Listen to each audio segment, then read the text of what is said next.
All right. Hello, everybody, and welcome to tonight's Get in Tune. I'm Michael Gracia.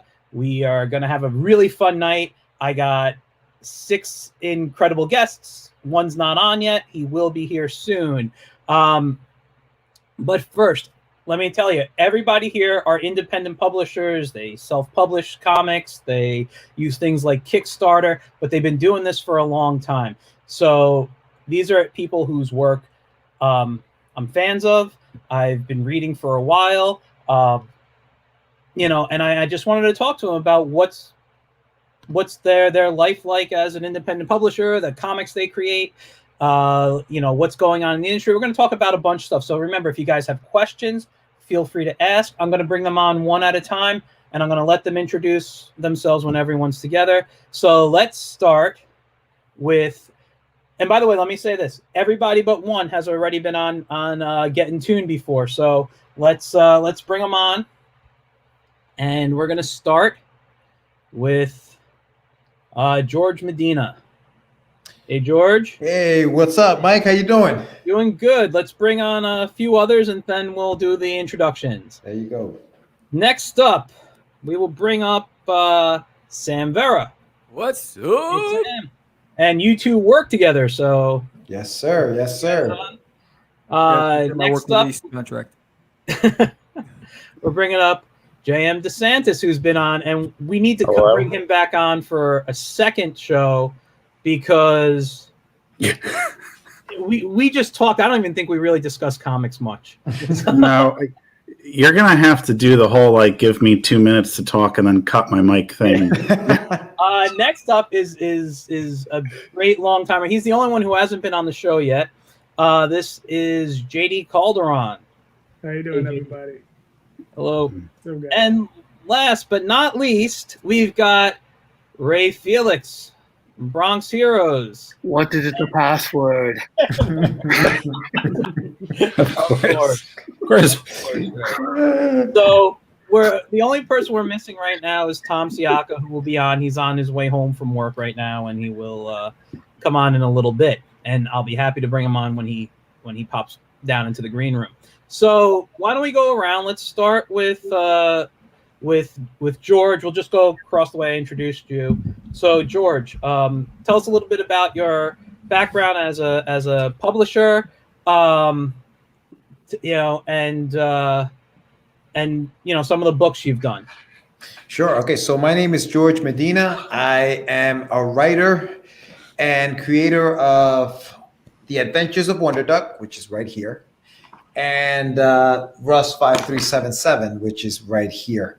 I self-published. I've been self-publishing since about 2003, I want to say, and have those 2 books completed. They're both graphic novels, and right now I'm currently co-host of Catch the Craze, which airs every Friday on YouTube with my man there, Sam. And we're also working on a comic book called Catch the Crazies, which we just finished the Kickstarter campaign, and we're getting ready to start sending out some of these rewards. So yeah, that's what I do, and that's what I love to do, and I've been doing it for a few years now. So keeping it going. All right, Sam, up next.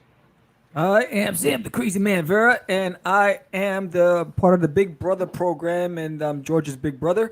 And so basically, I am a writer, artist, publisher, producer, podcast host, entrepreneur extraordinaire. And we produce Catch the Crazies and Catch the Craze podcast. And every single one of you have been on that show. Awesome. JM, how about you next? Oh, you're coming to me next. I thought you were going. I'm going the way I introduced you. That's cool. JM, don't worry about it. Don't worry, we saved the best for last, right? Yeah. I thought you wanted the guy that talks the most to go last. No, so I'm Ray's dying. I'm JM DeSantis. I'm a writer, artist, and now publisher. I've been doing Darkfire Press for 2 years, and George is with me on that as well. We're publishing Wonder Duck for him. But as far as my work, I mean, most known for my Gentleman Cthulhu webcomic. Yeah, I got that glare on that light there, and also Chadiana, which is my dark fantasy India-inspired comic. So yeah, and that was the one you promoted on the show the last time that I still can't say the name to. Yeah, I think I talked about that and briefly the novel. Sorry, I'm way back. Robert Phillips. Yeah. So, yeah. Yeah, it's tough to pronounce for some people, but yeah. Maybe you can write it phonetically underneath it. Well, I mean, it's not that not phonetic. It just has an H in front of one D, and that throws people so much. All right. We'll move on to JD, who's never been on the show, and welcomes to the first time here. Thank you, Michael. Yep, my name is JD Calderon. I'm the writer and creator of the Oswald Chronicles, currently on Indiegogo. Check that out. Awesome. Right. Also, the writer and creator of Tall Tales, along with Daphne Lath, my partner in crime. And I've been self-publishing since 1991. Damn. And can I tell you something? I don't know if I've ever told you this because I have met you at shows. I'm sorry. No, it's okay. One of my first shows, I think my first Comic-Con might have been 92, but I went to a show. I grew up in a town called Mahopac, New York, and you guys did a show at the Jefferson Valley Mall there. Wow. Mm-hmm. And I bought, I think, all the stuff you had from Tall Tales. I still have them. I have them signed. I loved the story. Thank you. Hey, Mike, we got a comment. Hey, Mike, he's a watcher, good guy, cartoonist as well. But I just wanted to say I loved your stuff. I've been a fan. I haven't read the Oswald Chronicles yet, but I wanna get my hands on that. Just letting you know that in advance. Cool. And last, but certainly not least, Bronx hero himself. Get your popcorn. Get your popcorn. Ray Felix. How's it going? You know what? I don't know if you remember this, JD, but I got one of your books that you published, one of my books that you published for me when you were doing the publishing gig. So. Oh yeah, that was a while ago. We're like neck and neck with the cons, right? It's ridiculous. Real old. And you were like the third printer that I used. So. I think I used JD back in the days. Really? Yeah. He was exactly. He was the king. Yes. King of New York. For a minute there. We're talking about our books, so you can find Punchline, which I'm not going to talk about, but you can get the trade paperback. I was told not to talk about it, but you can find it. You can find it. Oh God! All right. It's about a clown detective in the modern era. It's my first book writing anything about the year 2020. If anyone's ever read my comics, everything's always took place in the 60s or the 70s. And in the 80s, but I never wrote anything about the year 2020. So, yeah, this is it. And then I got Bronx Heroes in Trump Land with Tom Sciacca, who's stuck in traffic. We worked on this together. It's published by Arsenal Pulp Press. And It's a really good book. Read it. It's an affordable, it's only good till January 20th when we keep the bum out of office. Then it's going to be toilet paper for the second wave of the pandemic. Sorry, I'm just getting my cord to plug in my laptop, guys. You guys on a roll. So Clayton, which is a hardcover book made in China, right? But we knew the pandemic was coming because this book was delayed all the way back in December 5th. So we already knew that there was a pandemic and a shutdown because we didn't get our book for 8 months. Wow. So this is a black and white book about the life of Clayton Patterson. I helped curate it. I did a whole 2 pages in the book of it's an anthology. I didn't meet my deadline, so I only got 2 pages in there. But I promoted it. I promote the book. It's a good book. Cool. That's the new stuff that I'm working on. Okay. Any other books, Ray? Just out of curiosity. I got a lot of books. All right. Well, check out the website. Check out the website. Check out the web. What's the website? bxhcc.com. Just Google Bronx Heroes. You'll find all the books. All right. So, Now, for those who've been on, you guys know I like to kind of go a little bit back in your history. I'm not going to go and ask you your childhood, memories of comics like I normally do. But what I wanna do is find out what your first, experience publishing was like, and what was the book you did. Now, I want to start with JD because I think he's been doing this the longest out of us, and he may have a little bit more insight on this stuff than us. And I'm just curious on, I'm sorry, I'm hearing some weird feedback for a second. Somebody's watching Netflix.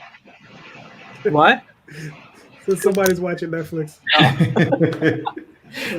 So, but yeah, I just want to know what was your first thing? How'd you go about doing it? Things like that. And I'll go to each of you, but let's start with JD. The first thing I did was I got together a crew of people I met at Art and Design. That's where I met my wife. That's Daphne. That's where I met a bunch of the guys that I first started out with. And these were all, basically the best comic book artists in the area, in New York area. They all came out of the boroughs. They all going to the same school. Met them, hooked up with them. And it took us, 3 years to put out one book. And it was called Revelations. Okay. And we got that printed through Brenner Printing at the time. And at that time, you couldn't just print 5 books or 10 books or 20 books. Some would say we were brave. I would say we were ridiculously stupid. We printed 5,000 books. Yes. Wow. Yeah. But we sold them all. And, and a lot of that was hand selling. So, at shows. Mm-hmm. There was a period of time there in the early 90s between, I would say 90 and probably like 98, 99. You could walk. I know we would do shows regularly. We were making, at a small little show, we would make $1,500. Wow. So, and that was a small show. If we got into the Javits, we were making 2 or 3 times that. And there was probably 8 or 9 of us selling, so that helped immensely. But yeah, the one thing I would tell anybody is if you want to do it, just get in there and do it. It's not easy. You're gonna take your lumps, take them, and just move on. The only thing I can say is just try to put your best foot forward. Try to do the best work you can. Work with other people as far as editorial and that sort of thing. That's pretty much it. I gotta say, I find that interesting that your first, attempt into it, you like, I just got to put a team together. You didn't say I'm just gonna do it myself. Or I'm gonna work with just one friend. You put a team together. Yeah. And not a lot of people think that way. So in your head, were you already thinking of a company or future books and to have a team in place for it, or? Oh yeah, we were crazy. We were like, by this point, I should be by that young person's standard, I should have been ruling the world by now. We had I think 5 titles. So we had Tall Tales, Dreamweavers, Reaver. Those are the 3 books that actually came out. But then we had something called Starpoint. We had American Justice. We had Security Agenda, which one issue came out of. So it was there for us. We did whatever we wanted to do. We just did it. Okay. How about let's go to JM, because if Tom can come on, I'd like Tom and Ray to talk together. And since Sam and George work together, I'd like them to kind of. You ain't gonna make it. Don't worry about it. I'm just trying to be nice to him. JM, you stupid me again, JM. It's okay. It's all right. I just want to. Keith KJ Murphy said, "Hey, dude." So yes, hi, hey, Keith. Yeah. What up, Keith? Well, we're actually. It's kind of funny that Keith just popped in too, because depending on the way I go with this, Keith was first with both. So, do you want me to talk about the first thing I ever had published, or the first? We'll talk about your first introduction into the independent publishing world. All right. Because there was, I the first thing I did still was independent publishing with CAG, but it was kind of still, it was like a collective thing. If you want to talk about like the first thing I did, and I don't have the other version. It was Chadiana. I started with Chadiana. Like that was the first image of her. Now I did originally do it through KJ, Keith's Guildworks Productions publication. So GWP, we teamed up. I did the cover for Torn, which was his graphic novel at the time. Now he's working on Road to Valhalla. Yeah, which is, if I remember, he was just on a couple weeks ago promoting that. And I believe Torn, if I remember correctly, and I'm sorry if I get this wrong, was the first version of Road to Valhalla. It's possible because I don't know that much about the new thing he's doing. Pandemic, COVID life, you don't get everybody's stories at conventions nowadays. But I do know that it has a Wendigo in it, and Torn was a Wendigo. So that's correct. He says it's correct. Yeah, it's another story, another Wendigo story. Yeah, I'd like my time back because I'm on your show promoting Keith's stuff now. And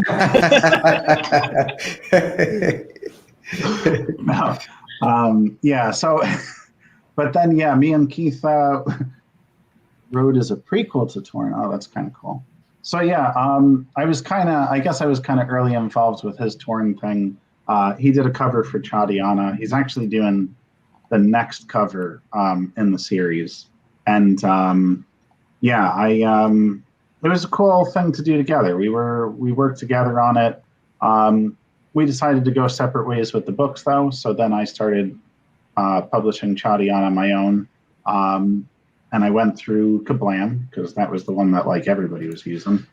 Got it up online, and then just kept printing books and going to conventions and trying to sell it that way until I got picked up for a while by a publisher.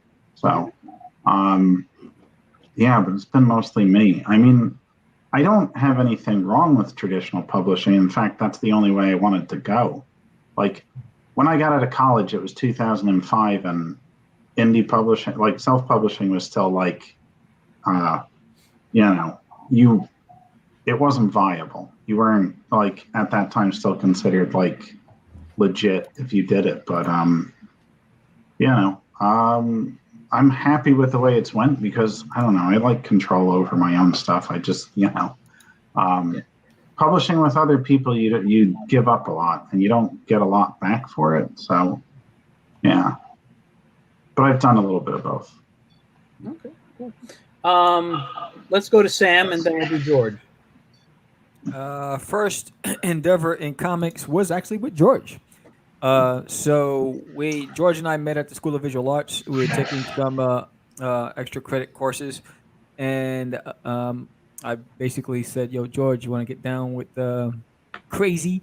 And so our first endeavor was actually convincing Michael Carbonaro at the Big Apple Comic Con why it's in his best interest to give us a free table. And so that was our first show. That was my street hustle, my negotiating skills. And we got into the Big Apple. We did our first show. It was a success. My first book was Cosmic Wars. And George will talk about Rush 5377, which was his, that we debuted it together simultaneously. And that was the first bug into the indie circuit. And we did everything grassroots. So the first cat that we used was a buddy of mine that would print our stuff full color for us, but we had to fold it and staple it ourselves.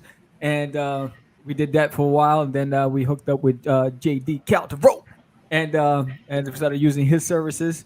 His stuff was a lot more polished than the way we were doing it. We were sitting in the hotels with 200 copies of all these sheets of paper, and we're stapling them and we're folding them and we're putting boxes on top of them to flatten them. Our books were the only comics at conventions that would puff up. But they were gloss and they were color. So that was our first endeavor into the comic book world. I have to say, sometimes I miss those days of staying up and putting books together. I mean, I don't miss it much, but there are nights where it's just how fun was this? You're just hanging out with your friends and you're putting books together, and you're cutting stuff with X-Actos, and if you're like me, you drop it in your leg, and oh man, it wasn't a bad injury, but there was a little blood, and I lost the book. All right, George, you're up next.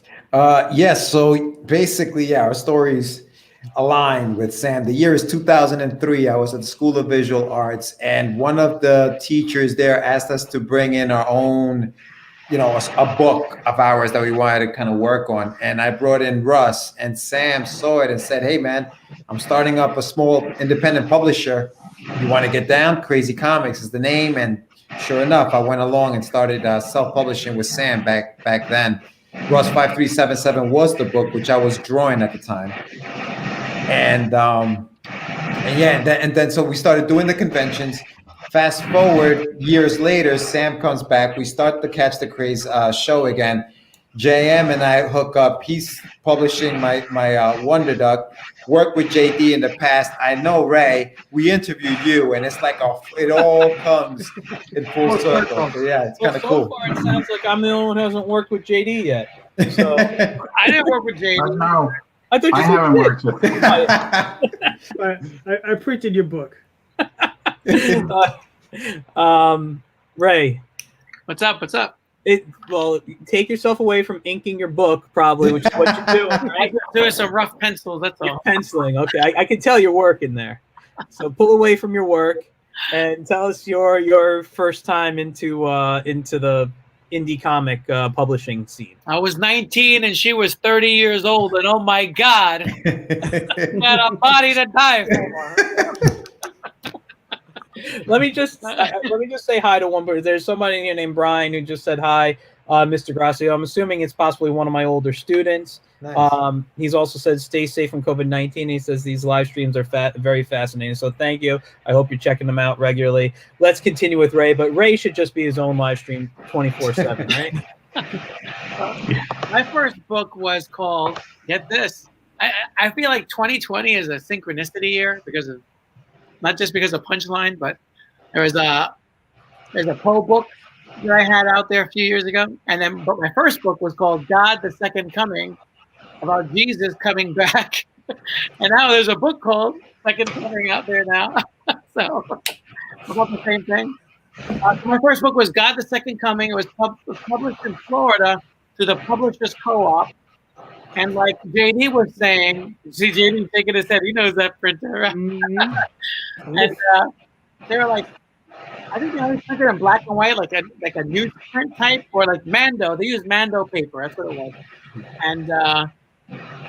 And you had to print. There was no print on demand. Like you had to print, like I think it was like 1,000 or 1,200, and then 5,000, then 8,000, and 10,000. Yeah. The smallest one you could do, I think, was like maybe like 1,000 or 1,200. So it was 1,000 because I used them for my first book too. it's Back 1,000. in 96 or 97, whenever I first self-published. Yeah, and then this is like going back to the days of that grant writing thing. They used to have those the comic book grant thing, the Xeric. The Xeric Foundation. So I actually didn't win the Xeric grant. I lost the Xeric 6 years in a row. Don't feel bad. I lost twice. Go ahead. And I just said, screw it, I'm gonna just put it out myself.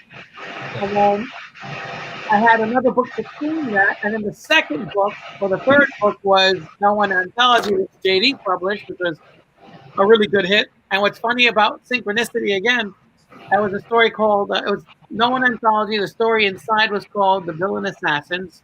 LSD and Ecstasy. It was like a manga. But the villains were called the Sacred Six, about these high school kids that are reincarnated Egyptian gods. And now there's a book called The Sacred Six, about high school kids who are reincarnated Egyptian gods. My IDW or something like that. So, or Dynamite, it's Dynamite. So, synchronicity for you. So, I was ahead of my time. I just want to give another hello to Mel Raven, another old student of mine who's watching. So let's move on. So you've all had, you all started probably somewhere in the 90s, correct? Or was it later for you? Well, 90s, Sam, you're 2000s for me. Oh, 2000s. Okay. Yeah, I was late 90s. Ray, you said you were in the 90s too, I think. I was 93 at SVA. I don't know you guys went to SVA, but I went to SVA in 93. I had O'Neill, the teacher. I had Howard Cruz. I could have had Will Eisner, but I told him off. I was like, no. I want to go to. He was trying to get me to go to his class, and I was like, no, I'm going to go to Carmine Infantino. He created the Flash. Wow. I was like a little ball buster. But he was a very Word? yeah. So That's a true story. That's a true story. I believe it too. Smoking cigarettes. We were smoking cigarettes together, chit-chatting in the rain, and I told him. Anyway. Ray, knowing you as long as I've known you, I know that's a true story. You know? Yeah. I turned Will Eisner down flat. Sorry, I felt bad now. It's okay. I'm paying my penance. I have all my Will Eisner over here now. So he's like my favorite artist now. So. He's one of my all-time favorites too. Yeah. He draws. I was saying this last week. He draws some of the most beautifully, or he drew some of the most beautifully pathetic-looking people on the planet. Like, if you want to look at beautiful sadness, just look at Will's work. I mean, just put out a contract with God and flip through like any page. The way he done his inks, his washes, it's just you feel for those characters. Exactly. You know what my favorite pieces of his? Watch this. It's not even the spirit. It's a fist fight. I'm from the Bronx, right? Because my favorite piece of Will Eisner is this. It's a street fight. It's just like a big rumble, like a big riot, and this one guy is crying over here. But everyone else is like, and then everybody else is just watching, like, that's really New York, you have like a huge fight going on and nobody does anything. They just sit there and watch. Oh, man. That is a nice piece. I don't know if I've seen that before, but very nice piece. So let's move on. So you've all did your self-publishing a little bit. You started off. At the time, these days we have things like Kickstarter.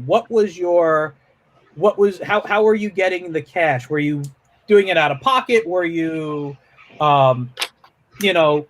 asking parents for money? What were you guys doing that got you the cash to self-publish? What's the statute of limitations? Not sure we can talk about that. More than 5 years, it's okay. Don't worry about it. Yeah. They can't get you after 5 years. So anyone want to start that one? It was out of pocket. Out of pocket? It was it was Yeah. out of pocket. It was we were working and taking part of our earnings and putting it towards the books. Yeah. Yeah, well, I mean, for me, I was lucky that since Keith and I were doing the Torn preview and Chadiana together, we kind of split the cost. But then, once we split off, I had just started teaching about that point. So, my income was all right. And then, I had to fund it, myself, out of pocket. Yeah. I still haven't done a Kickstarter. So, there's that too. Yeah, I haven't either. I may one day. Yeah. My father owned a grocery store, so money was available. Okay. Right out of the register. Nice. That's all I can say. He was very generous. I got to give him a lot of credit. But it's because I think I was the only one of his kids that was an entrepreneur, just like him. So he gave me a lot of latitude. He was just like, yeah, don't worry about it. Yeah. So, Ray, I don't know. Did you answer, or are you just? I didn't. In the 90s, honestly, I don't even know how I did it. Honestly, it was just I used to go to a place called Copycats on 88th Street, which is no longer there, on 3rd Avenue, and we made all our copies there. So, and then we had I was with another outfit actually. I was part of a group of guys that were older than me, and we did a fanzine called the Roadshow Review, and everything was like we did type math, pasting everything down, and typewriter, then cutting it out and pasting it, and then we had something called mail order. So, and mail order, we had about 150 subscribers, which honestly, I don't even remember how we got them. it may have been because certain bookstores in the village were carrying it, and towards the Bronx. But people used to write us, and request copies. So that's how I started with the roadshow. And then when I did my own book, I did convention. Like I didn't do New York right away. I didn't do New York until like 2003. I started in my second hometown, which was Baltimore. And I did a bunch of shows in Baltimore. They were all blowouts. They were terrible, terrible shows. And like Virginia, I did like Crystal City, Virginia. I didn't do a lot of. I did a lot because you have to remember before I got into comic books, I was actually like selling comics. When I was like a teenager, I was like 14 years old with my cousin selling comic books. I collected.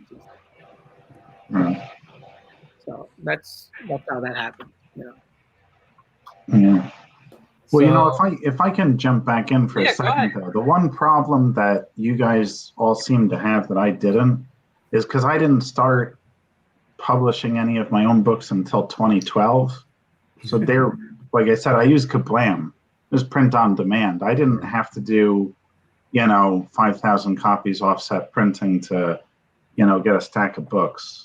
Yeah, well, when we started, that was just starting out. Kablam was starting out back in like the mid 2000s, I think. That's when they started out. And you're right, JM. Like there was, before that, it was like you said, JD. We had to go out there and print. If you wanted to print some books out, it was like 5,000 copies or better. Or go to the guy that Sam knew, who was charging us $1 a copy of the books, and then but they would be 11 by 17 sheets of paper like this that we had to cut, fold, staple, and then sell. So yeah, it was very different. Yeah, when I was doing the printing, this was like the mid-aughts, right? About 2005 through 2008, something like that. I think my minimum run was 25 copies. Yeah, yeah. So, and Kinko's, don't forget Kinko's. I'm sure I've seen some of you guys in Kinko's the day before. all the Kinko's. I'm 42nd Street stapling those books, like. I know. I was lucky. My first book I did, the first real book I did, that's when I used the Self-Publishing Association printing, whatever it was there. But the first book I went to my local printer and they charged me $100 for 100 books folded, and it was just ash can size. And I was like, this is great. And then I'd show it at cons and I got ripped a new one by a bunch of artists. Wow. My favorite, I'll just share this story quickly. My favorite was Erwin Hansen. You guys know who he is, right? I know her. And he got a lot of slack for being kind of like a tough guy. I took it down. I got to put it back up. I got a signed print that day from him. And he found out, I don't know if I think I mentioned, I grew up in a town called Mahopac, New York. And when he found out where I lived, he was like, oh, I used to have a summer home up there. And it turned out it was like a 5-minute walk from where my house was. Wow. So we kind of bonded over that. That he asked me to sit down next to him, and he went through my book and told me how, here's the few things you did correct, but everything else. But it was like a very nice type of critique. I've had others where they were a lot rougher. And I went back, and then every time I saw him, he'd forget who I was, and I have to remind him about that story. So,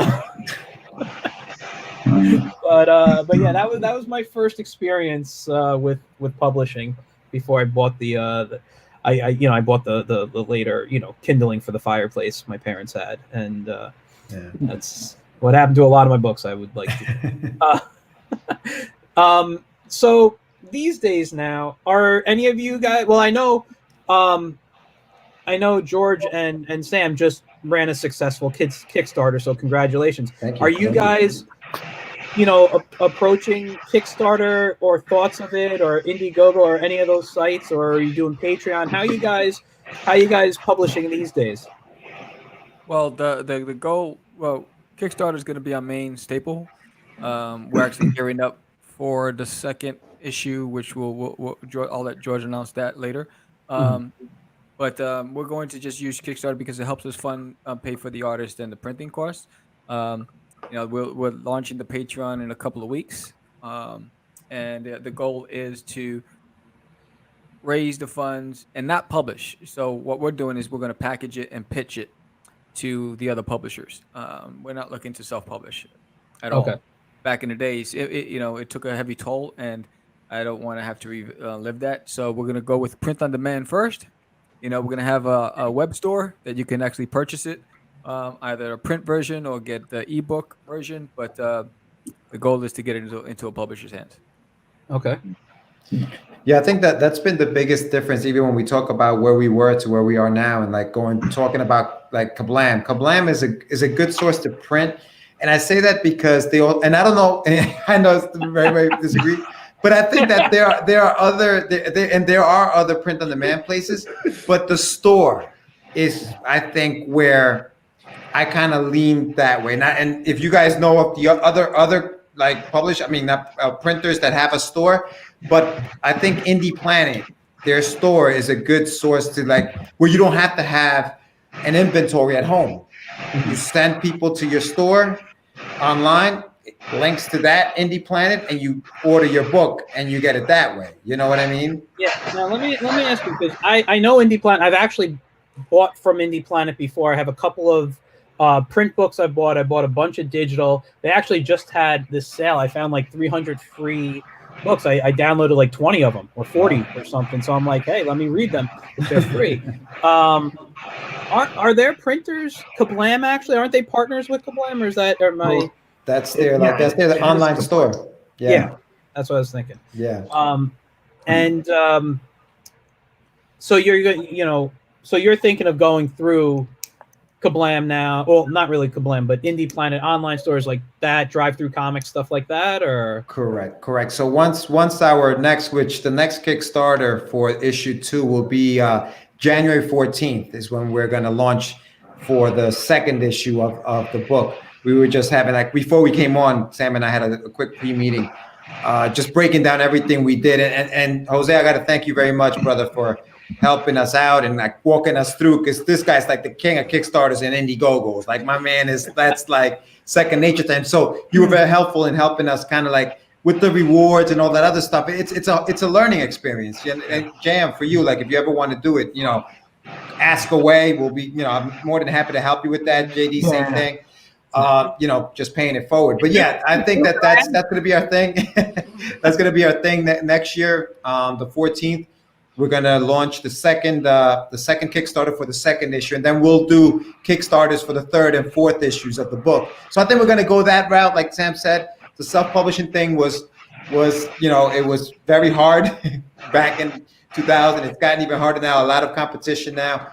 JM, thank you very much for Darkfire Press. But I think that we're going to go ahead and pitch this next project with Sam. Sorry, go ahead. Yeah, I think for me, it's like where we want to put our energy is into creating the content. We want to have a business partner that handles the other side.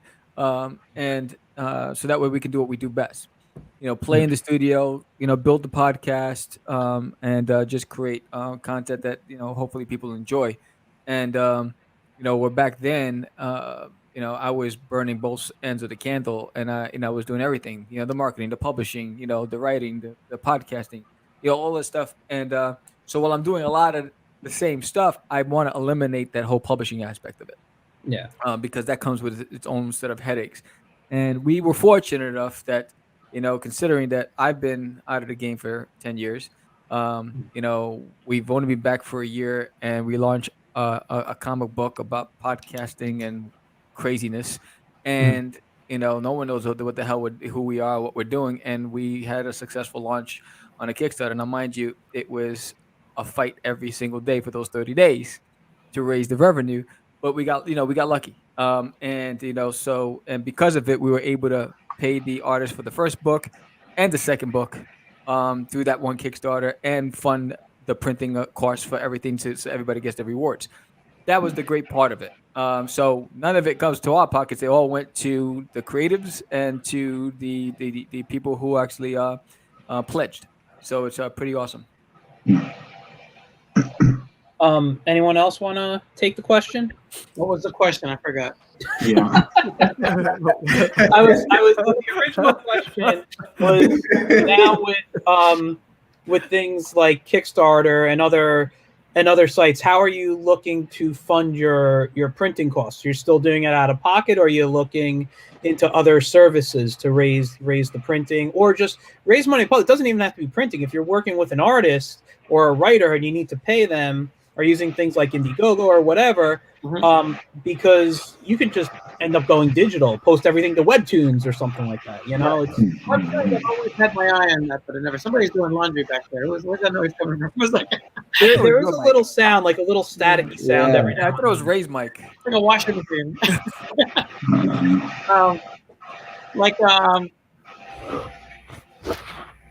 I never did Kickstarter. I did an Indiegogo. I think I raised $45. And I was like, oh, forget this. You know, like JM, I became a teacher in 2000, and I was using my money paying out of pocket, for my own book. And then in 2008 or 9, the first year of the Bronx Heroes, we actually got a grant from the Bronx Council of Arts, and that's the first time somebody else paid for my book. So, and then that lasted for a long time. I was getting grants annually, not only to do the convention, but it also funded my books. So I was getting a lot of grants. I got a Bloomberg grant. I got a New York State Council of the Arts, Bronx Council of the Arts, a bunch of grants. And I encourage everybody to do that. It doesn't matter what borough you live in. Every borough has free money for artists that's allocated through the federal government. You just have to apply for it. And it sounds intimidating, but you're literally just filling out an application and throwing your hat in the ring. Since I left the Bronx 5 years ago now, I haven't applied for any grants because I would have to apply through Westchester. Now that I live in Rockland, because the Rockland Council of the Art doesn't have any money, they're broke. So all their money is in Westchester. So I haven't done that, and I went back to paying out of pocket. But I think when Tom and I worked on the Trumpland book, he was really the promoter that really pushed that book to Arsenal Pulp, and they picked it up. And I was very grateful and excited about it until I realized that publishing company, I'm not casting any aspersions on the publishing company. I'm very grateful that they printed the book, but because Trump is such a controversial figure, a lot of people shied away from the book, so it hasn't made the sales that we were projecting that it would make. And I realized that even if you have a publisher, you still have to do your own hustle. So we don't have conventions right now, but I'm going to bookstores, talking to bookstores, seeing if they can order it. I was calling comic book stores. I called every comic book store in New York. I called New Jersey. I'm still not done. I got to call every single store, because even though you have a previews number, previews is not advertising it. Giuseppe, from what I understand, was a huge Trump supporter. And, nothing against anybody who voted for Trump. I mean, I really don't care. I'm just trying to make, my little money on the side there. You voted for it? That's your business. That's okay. But yeah, the hustle is not much different. Even if you don't have a hit book, if it's not an overnight success like a Harry Potter, you're still hustling your book. You're just you're doing it. I feel like my first year, it's like you're going to the stores and talking to the comic stores. Hey man, pick up my book. Right. The only difference is it's not in a book bag or a trunk in the back of the trunk of the car. It's you have a previews number. And you're like, look, put this part of your order. Please order it. But the hustle is real, and it is exhausting. We're not young men anymore, and it does wear down on you. So, Ray, what's been the reception at the stores? Are they ordering the book at the stores, or what's their reaction to it? A lot of people say yes, and then the difference is I don't just take the yes. I go back to find out if you did or not. So you have to follow up, remind them, and say, hey, you don't remember me, but I was here. You're like, I don't see the book on the shelf.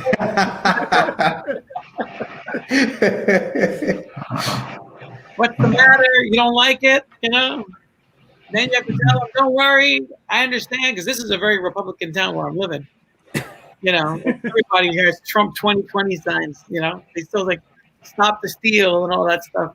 You know, so it's very hard to like push a book when that's their hero. So you have to sell it differently. You have to say it's a bipartisan political satire. You know, it's not one-sided.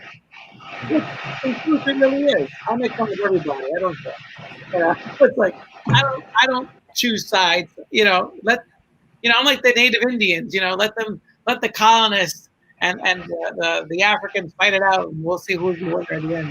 We'll build a team. You know, it's over. You know, that's my mentality. You know, it's like, So I'm talking too much. Go ahead. Ask the next question. Oh, hold on. Well, actually, JD still needs to answer. yeah, I've done 17 different Kickstarters. Wow. There you go. Like, yes. I've done 5, maybe 6 Indiegogos. So I mean, there's money to be made there. You just have to here's the difference. Kickstarter, the community will come out and actually seek out your work. All right, you'll get some traction just by getting on the platform. Indiegogo, if you have to work that one, you have to really work it. If you don't work that one, you're just gonna end up dead in the water. I just launched one last night. I'm at 0. I'm like, so folks, please listen. Go out there. You know you want your mouse book. Go get the magic mouse book. Trust me. All right, but it's on Indiegogo. JD, is that like a comic book or is it prose? I got 3 books on there, so 2 of them are comics and 1 of them is prose. Okay. So it's you get 3 books and that's all part of the package. But the thing is like with Kickstarter, you'll get people just from the platform coming to see you, and you'll get some traction that way. But the thing is, you really do have to work all of them. But I find it is a little bit easier on Kickstarter than it is on Indiegogo. Indiegogo does require a little bit more work. A little more work. But Indiegogo has a store at the end of it when you go into in-demand. It's very useful. I mean, like I'll turn around one day and they'll be like, hey, we're sending you X amount of cash. And I'm like, from what? I'm like, that thing ended months ago. And I'm like, oh, that's right. The store is there. Right. And I have to go and fill a couple of orders. And it's actually really cool. So that part of it is really, really nice. That's nice. I didn't know that about Indiegogo. Me neither. So. Yeah. Mm-hmm. They have the what they call the in-demand store. Oh, very nice. Good to know. Yeah, I think Kickstarter's working on one. Kickstarter's working on one time. Yeah, when my time comes, I don't know what I'm going to do yet. I just and some of you guys knew I was working. I just finished a children's book a few weeks ago, which I'm actually going to put through Amazon as my printer and distributor. I'm going to print through them. I'm going to put it up on the Kindle store and see how that works out. Let's see. I just heard a beep. Sounds like Tom's coming on. And Tom, you there? I'm finally here. Oh, welcome finally. Hey, boys, I'm here with my Stooges coffee. Just, give me 1 second because I'm still hearing that feedback. I'm just going to mute mics for a second, see if it's someone's mic specifically. All right. Hi, guys. Okay. JM's. Okay. All right, JM, I think it's your mic. Oh, Mike, Ray muted his mic. So good question though. I don't know what it is.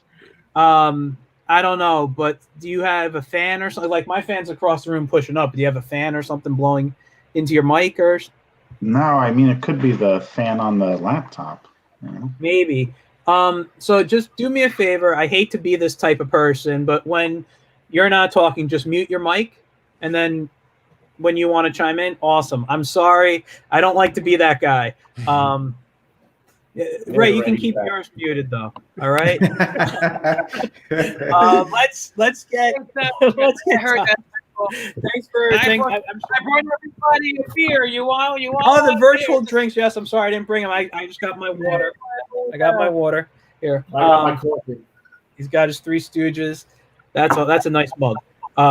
So, Tom, since you're in a little late, let's just tell Well, people who you are, your little background into the indie publishing industry. Okay, well, I didn't start it. Well, I sort of started indie publishing because I was publishing fanzines with George Perez. I think you've heard of that guy, right? He sounds familiar. So, Yeah, I never In high school, fanzines, and then I was relating the story actually on Facebook today to Bruce Hershenson. You guys know who he is? I know the name. He's a big dealer of. He sells millions of dollars of movie posters and EC comics and stuff. But he was relating when he was like 19. He ran the EC Comics convention in New York in '72. Okay. So I related the story, which I didn't realize that he was the one that ran that convention. I went to that convention, and that's where I met Bill Gaines and Wally Wood and all these people. And I remember getting into a conversation with Bill Gaines and showing him my artwork. I was still in high school at the time at Cardinal Hayes with George Perez. And for whatever reason, I don't know, I impressed Bill Gaines or whatever. He said, would you like to go to dinner this week with Carmine Infantino and myself? You know, after school, come down to DC offices and we'll go out to dinner. Because he wanted Carmine to hear my opinion on comic books, because I was a teenager who was kind of with it. So I after school, a few days later, I went down, and at the time DC was on 3rd Avenue by 56th Street. I think it's the was that the 666 address? No, that 666 was on 5th Avenue. That was like 1075 3rd Avenue, I think. It's a big. The building's still there. It's a big blocky building with a post office in it. I went up to the DC offices. I met Bill Gaines and Carmine. Carmine was the publisher.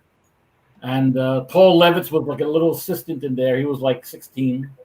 He was working he was up there too.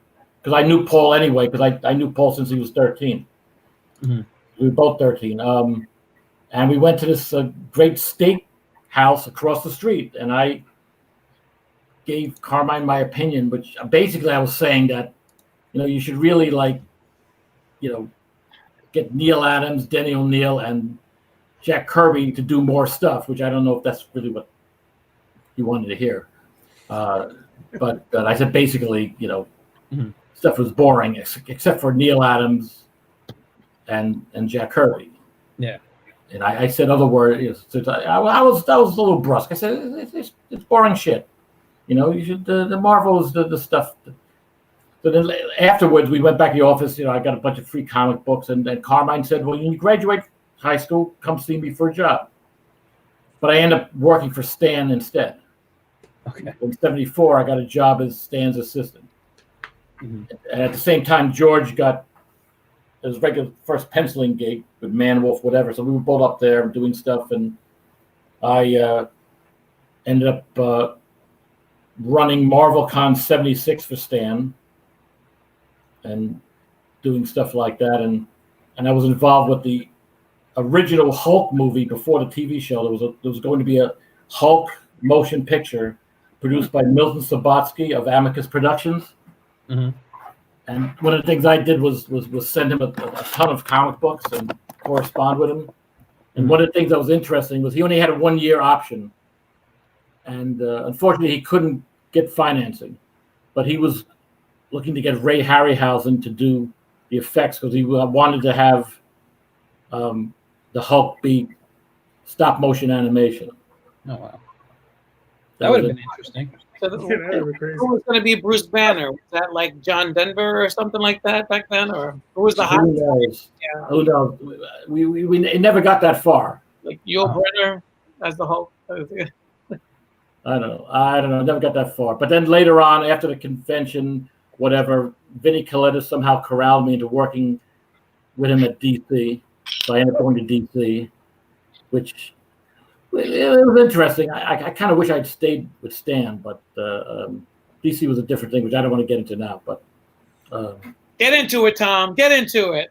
No, I don't want to get into it. It could be a lot of negativity. Ray, don't encourage him tonight.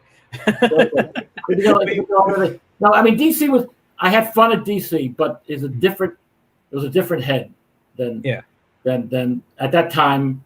It was a whole different. I mean, Jeanette came in and she was a breath of fresh air, but there was still the old boys network, even though she was there. Mm-hmm. So if you weren't like kind of like a real brown nose, you really couldn't get anywhere, you know. And they had a lack of minority. There was definitely a lack of minority artists and writers there when I was there. That's in 77, 78. Yeah. And I just want to say that because I was the assistant to Vinny, the art director, I met Trevor Von Eden at one of the comic stores, and I told him to come up and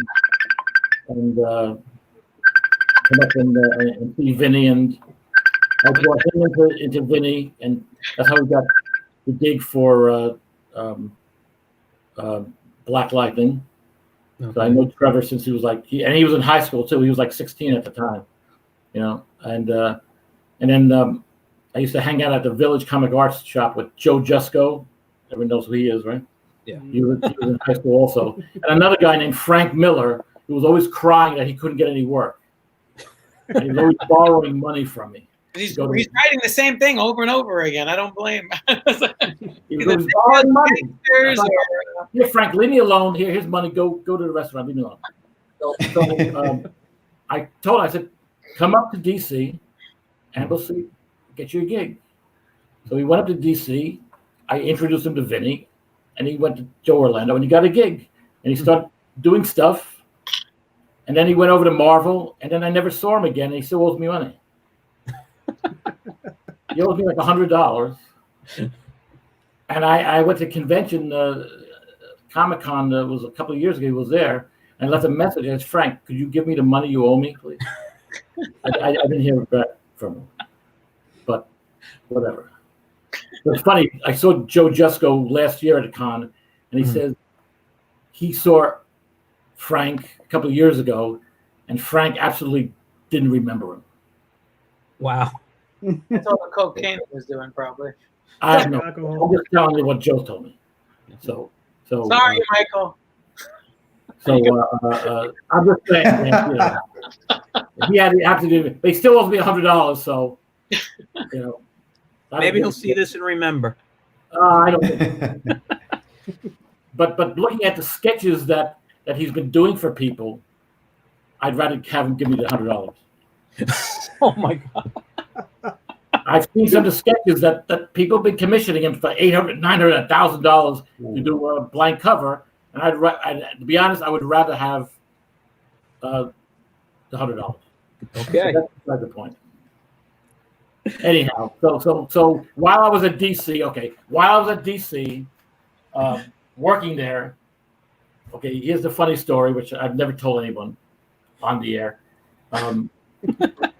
Cover your ears, Michael. Cover your ears, Michael.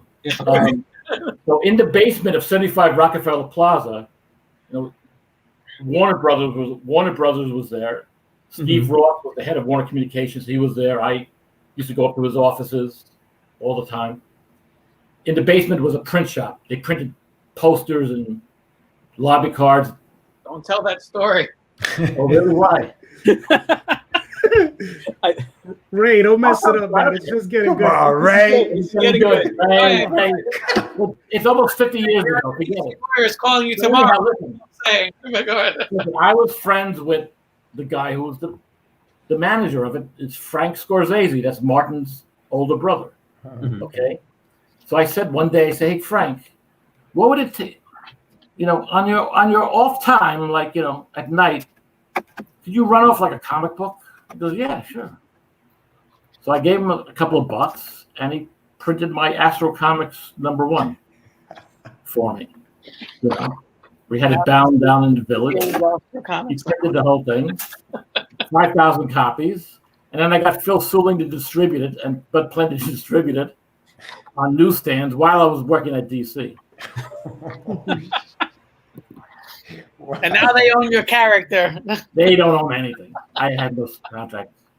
Oh my. And then the funny thing is, so of course I gave a copy of the book to Jeanette Kahn and to Jerry Conway because I figured, oh, gee, maybe DC would like to publish Astron, my character.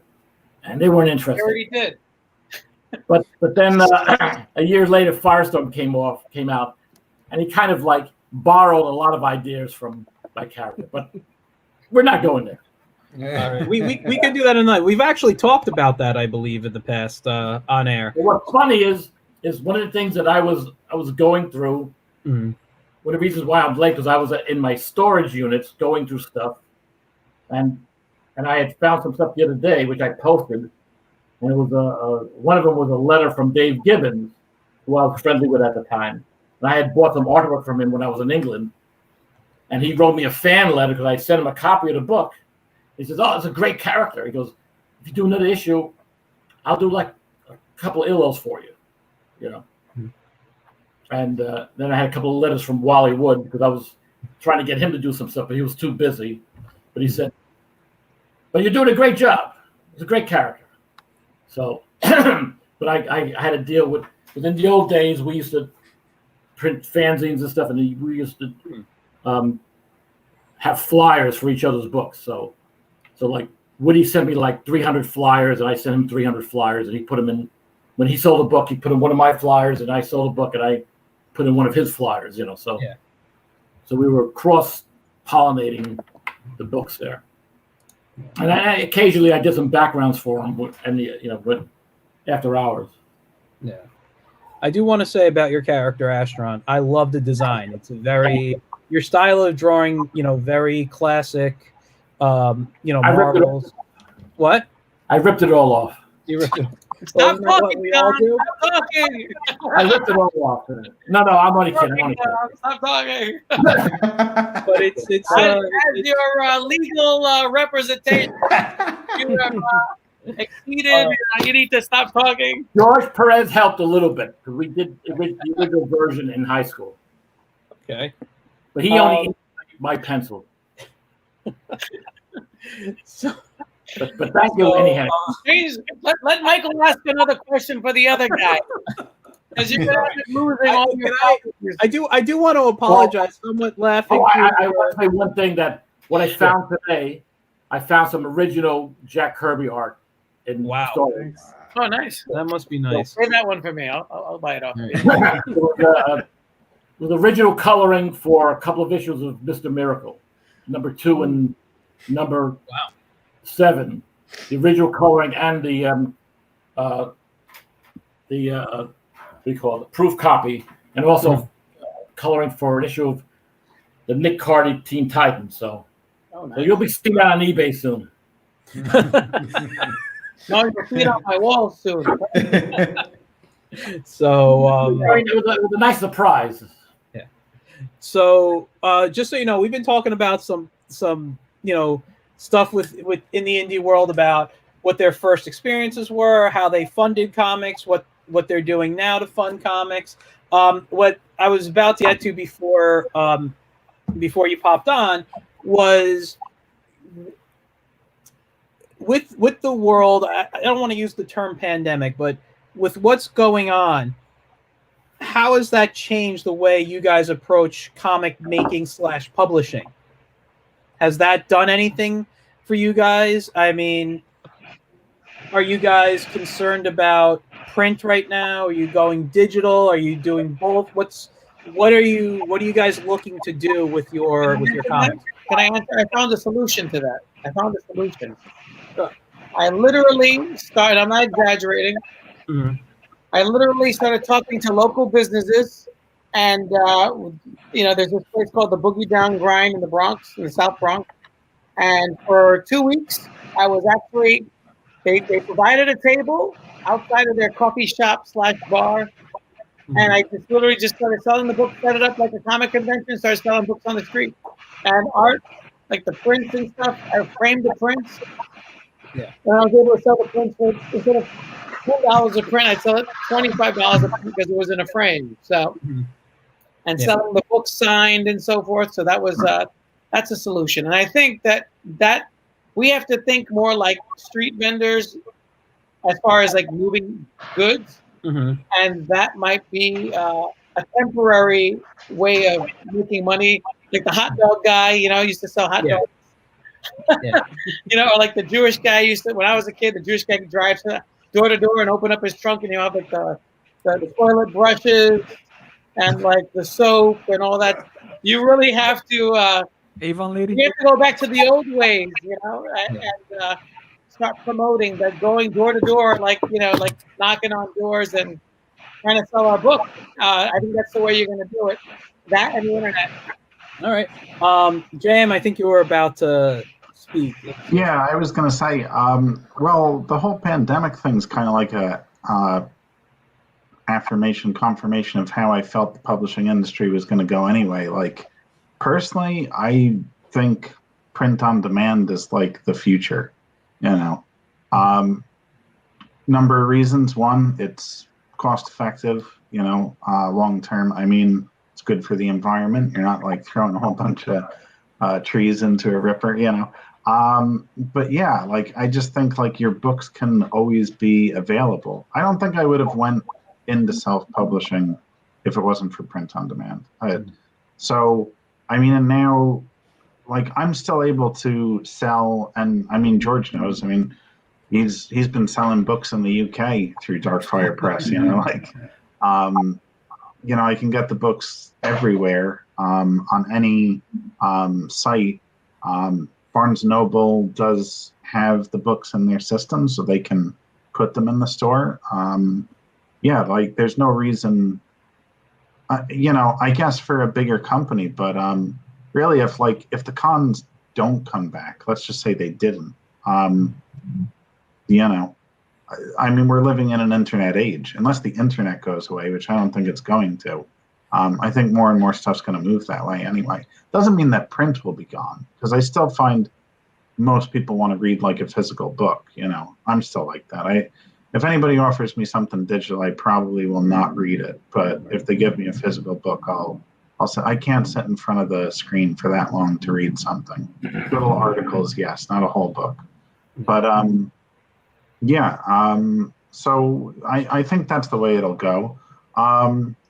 I mean, without shooting myself in the foot on this one, because I like doing conventions, I'm hoping about 70% of them will die off, and we won't be inundated with them. Because I do think it's hard to make money at a show nowadays, because everybody's on they were on convention burnout. I actually took a year off of shows and came back, and I was only a few shows in, and I thought maybe the time away I would see a difference in the income. No, and then the pandemic hit. So part of the problem is that they're not comic shows anymore; they're celebrity shows. So after people spend $300-400 on a couple of autographs from William Shatner or somebody, there's nothing left for the rest of us. Yeah, there was. I was talking now. Some of you guys, I know Tom and Ray, you've met him, but a friend of actually Ray and I were very friendly with him. A friend, Dan Necrosis. Dan passed away back in July. Yes, he did the logo there for Trumpland. And I was talking with Dan one day, and I've said this before, that shows is like what Tom was saying. They're like more pop culture events. Let's get the celebrities there. It becomes a show about cosplayers, and I'm not anti-cosplayers, but they are. I mean, I love the ones that really build their own characters, build their costumes. I love the art behind that. But I don't feel people are going to shows to really buy books that much anymore, or even prints. I sometimes feel like I'm the monkey in the zoo. When I'm at my table, that's the cage. Look at the new monkey dance for, and it's just, it's not always. I enjoy shows because I get to see like all you guys, my friends. I get to hang out and talk, and I make a few bucks. But it's been going down. I know that. And that's for everybody. I think. But sorry, I just saw a comment. Yeah, it says Artist Alley is the blue side. Dwayne, I'm sorry if I pronounce this wrong. Farver. Yeah, I know Dwayne from he's we usually see each other in Baltimore. Although Dwayne's traveled to see me all over the place at this point. You know, Yeah, Dwayne's been on doing guest my book appearances. signing at Barnes Noble. So thank you, Dwayne, as always, for showing up. Yeah, Dwayne was a supporter of our Kickstarter. Thank you, Dwayne. Appreciate you, man. And he That's was great. also a Oh guest, yeah, did he? guest- Yeah. I mean, like I shared it out. He's a very Yeah, thank supportive you. guy. I mean, Yeah. and he has a podcast as well, Manifestations. But promote his podcast. If it's that supportive, promote it. What is it? It's called Manifestations. It's part of the Ostium Network. So Okay. it's a sci-fi time travel type of Nice. kind of had the first season had a Quantum Leap feel, and I was a big Quantum Leap fan. So yeah, I love that show too. Yeah. yeah. Well, So Dwayne, he's gone into his season 2. You know? I will say this: put a link in the comments so we can find a way to find your podcast. All right. Yeah. If you're that supportive of us, I'm going to be that supportive of you. All right. Well, if I can double plug, I totally forgot to mention my websites earlier. Yeah, go for it. jmdesantis.com and darkfirepress.com. Both of them actually have a link to his podcast on the sidebar. Yeah. There's a logo of Manifestation. So, Awesome. yeah, definitely put the link in, Dwayne. But you can also get there that way too. Yeah. And then check out some of my stuff before you go. Listen to this. So let's just hear from someone else. JD, do you have a thought on the question I asked, which we sidetracked I think so much. What was my Funny, I was about to ask That's what what was the happens question. when you get me talking or writing. It's just, I gotta say, and yeah, Ray, I'm not making fun of you here, but Tom, sometimes I laughed while you were talking when it wasn't funny because the pictures Ray were doing. He would open a beer, it was dribbling. Oh, dude. So, he was cleaning up his hair. I tend to ignore Ray. It was hard to miss. So, Michael, what was the question? One more time. I was asking about The future of comic well, conventions. based on the pandemic, has that changed how you're publishing, what you're print versus digital? How do you think you're going to be? Yeah, no, actually, it hasn't changed at all. Because I've gone, like I said, I've done a bunch of Kickstarters. I just started doing Indiegogo, and I stopped doing conventions probably about 2 or 3 years ago. So I do 2 or 3 locally, and that's about it. And it's because a buddy of mine puts it on, so I go to support him.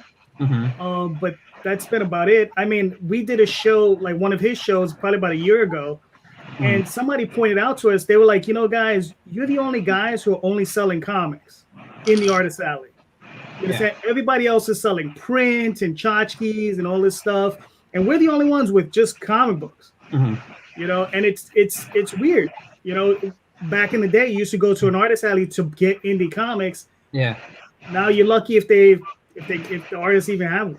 And that was actually a point, because you may remember, I know we sidetracked when I was talking about Ray and my friend Dan. Dan and I were talking about doing a show at one point that was just specifically comics. It was going to be comic artists, writers, just the creative types. It was going to be dealers who sell just comics. We didn't want like pop figures and anything. We wanted to bring it back to the old days when it was just a strictly comics. And unfortunately, he passed away. We never got further than just talking about some of the people that we would want at the show. He knew like everybody in the industry, so he was going to talk to friends of his and bring them over. But I would like to see that Japanese translated comics, right? Yeah, for biz. He was the first to translate them. Dan didn't translate, to my knowledge. He had his own company that companies like Marvel who had the manga over in Japan. Back in the 90s, he would have Marvel hired him out to kind of edit those, change the dialogue in the right positions for American readers. Like I remember him telling me a story in the original Spider-Man. I think it was the first issue of the manga. I believe there is someone who gets decapitated by a train, and we couldn't have that in America, so he had to edit out that page. And I believe there might have been a rape or some violence towards women, and he had to edit how that was handled too. So that was his job. He worked for, I think he said 8 years he ran that company, doing manga until people said they could do it cheaper, and he said he was making $200,000 a year. He just let it run. Yeah, he was. I mean, he was an amazing letterer too, by the way. If you guys, he was an amazing letterer. He was an editor. I mean, he edited for companies, worked for like, if there was a comic company around, he worked for it since like the mid '80s. You know, I think mid to late '80s when he got in the industry. So he was a really good guy, and always interesting to chat with. But had so much knowledge about the industry, and we used to talk about the direction of shows. And you're right, there is, you know, you get burnout. There's a lot of con burnout these days. Too many shows. I don't even know if I've ever recovered from it. I've talked to you guys. I've told my wife. I've told friends. I love going to shows nowadays just to see my friends, you know, and because comics, it's such a solitary gig. When we're home, we're writing, we're drawing, we're doing whatever it is. The cons are where we get to socialize now.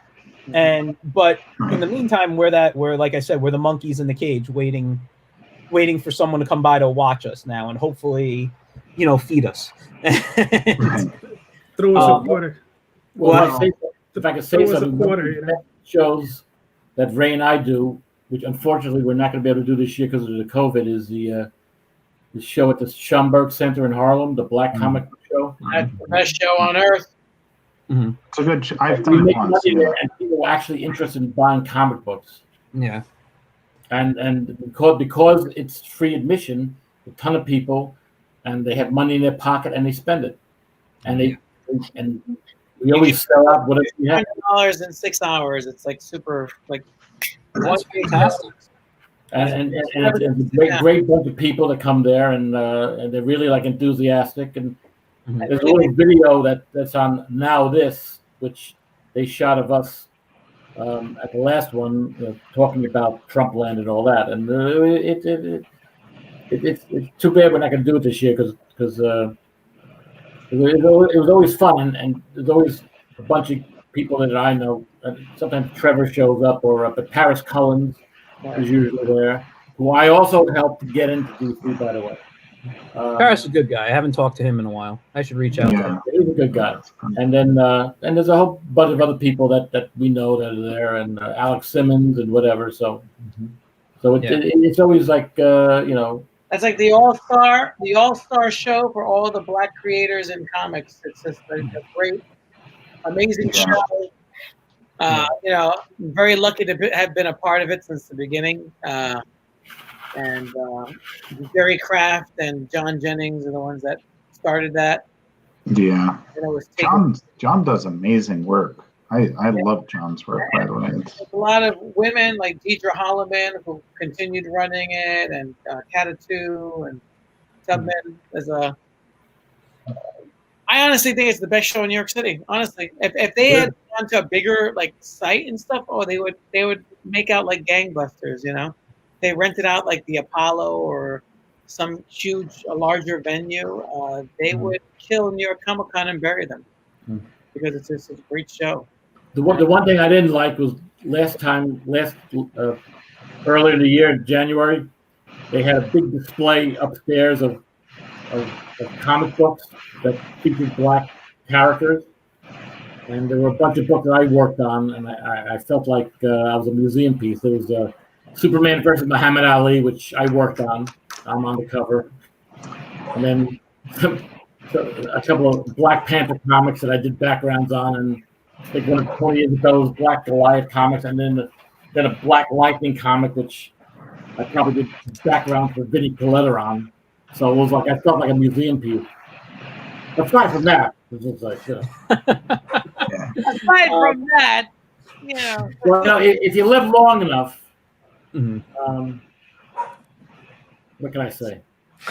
So let me ask you guys this one, and whoever wants to start can start it. We've been obviously seeing a lot of stuff happen in the industry. DC specifically let a bunch of people go.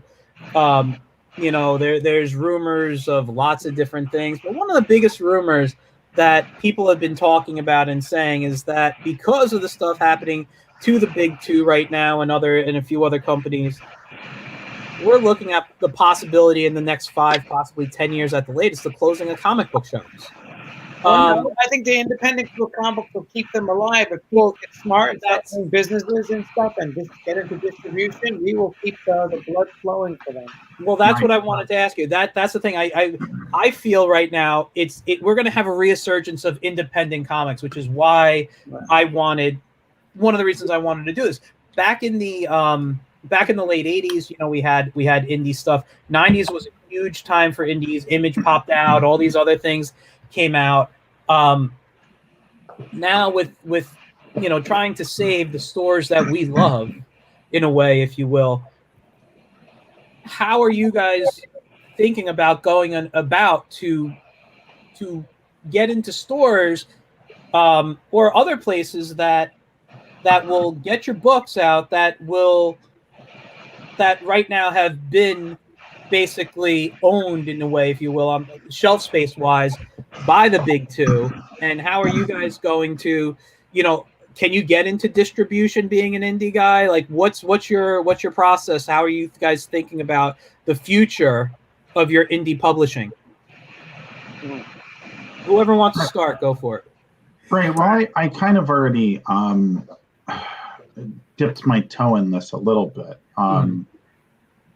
Me and George both shipped some books out to Texas. Right? Texas, yeah. So, I mean, I can't say too much because a lot of it's kind of like... Tell us your secrets, divulge. No, because, it's more into secrecy and stuff like that. But yeah, like there are some... I've been finding more and more about stores that are willing to carry indie stuff, but at the end of the day, I mean, they're still a business. So like the thing is, they want to know that either your books are going to sell or that you're going to take like returns on it or something like that. Like if they don't, like they don't want to just buy out your books and then they're stuck with them if they can't get rid of them. But yeah, I mean, as far as like, I have store names, people that I interacted with in the one group, and like as soon as Darkfire Press has some more comics coming out, I want to start a mailing list, and just be in contact with the stores that want the books.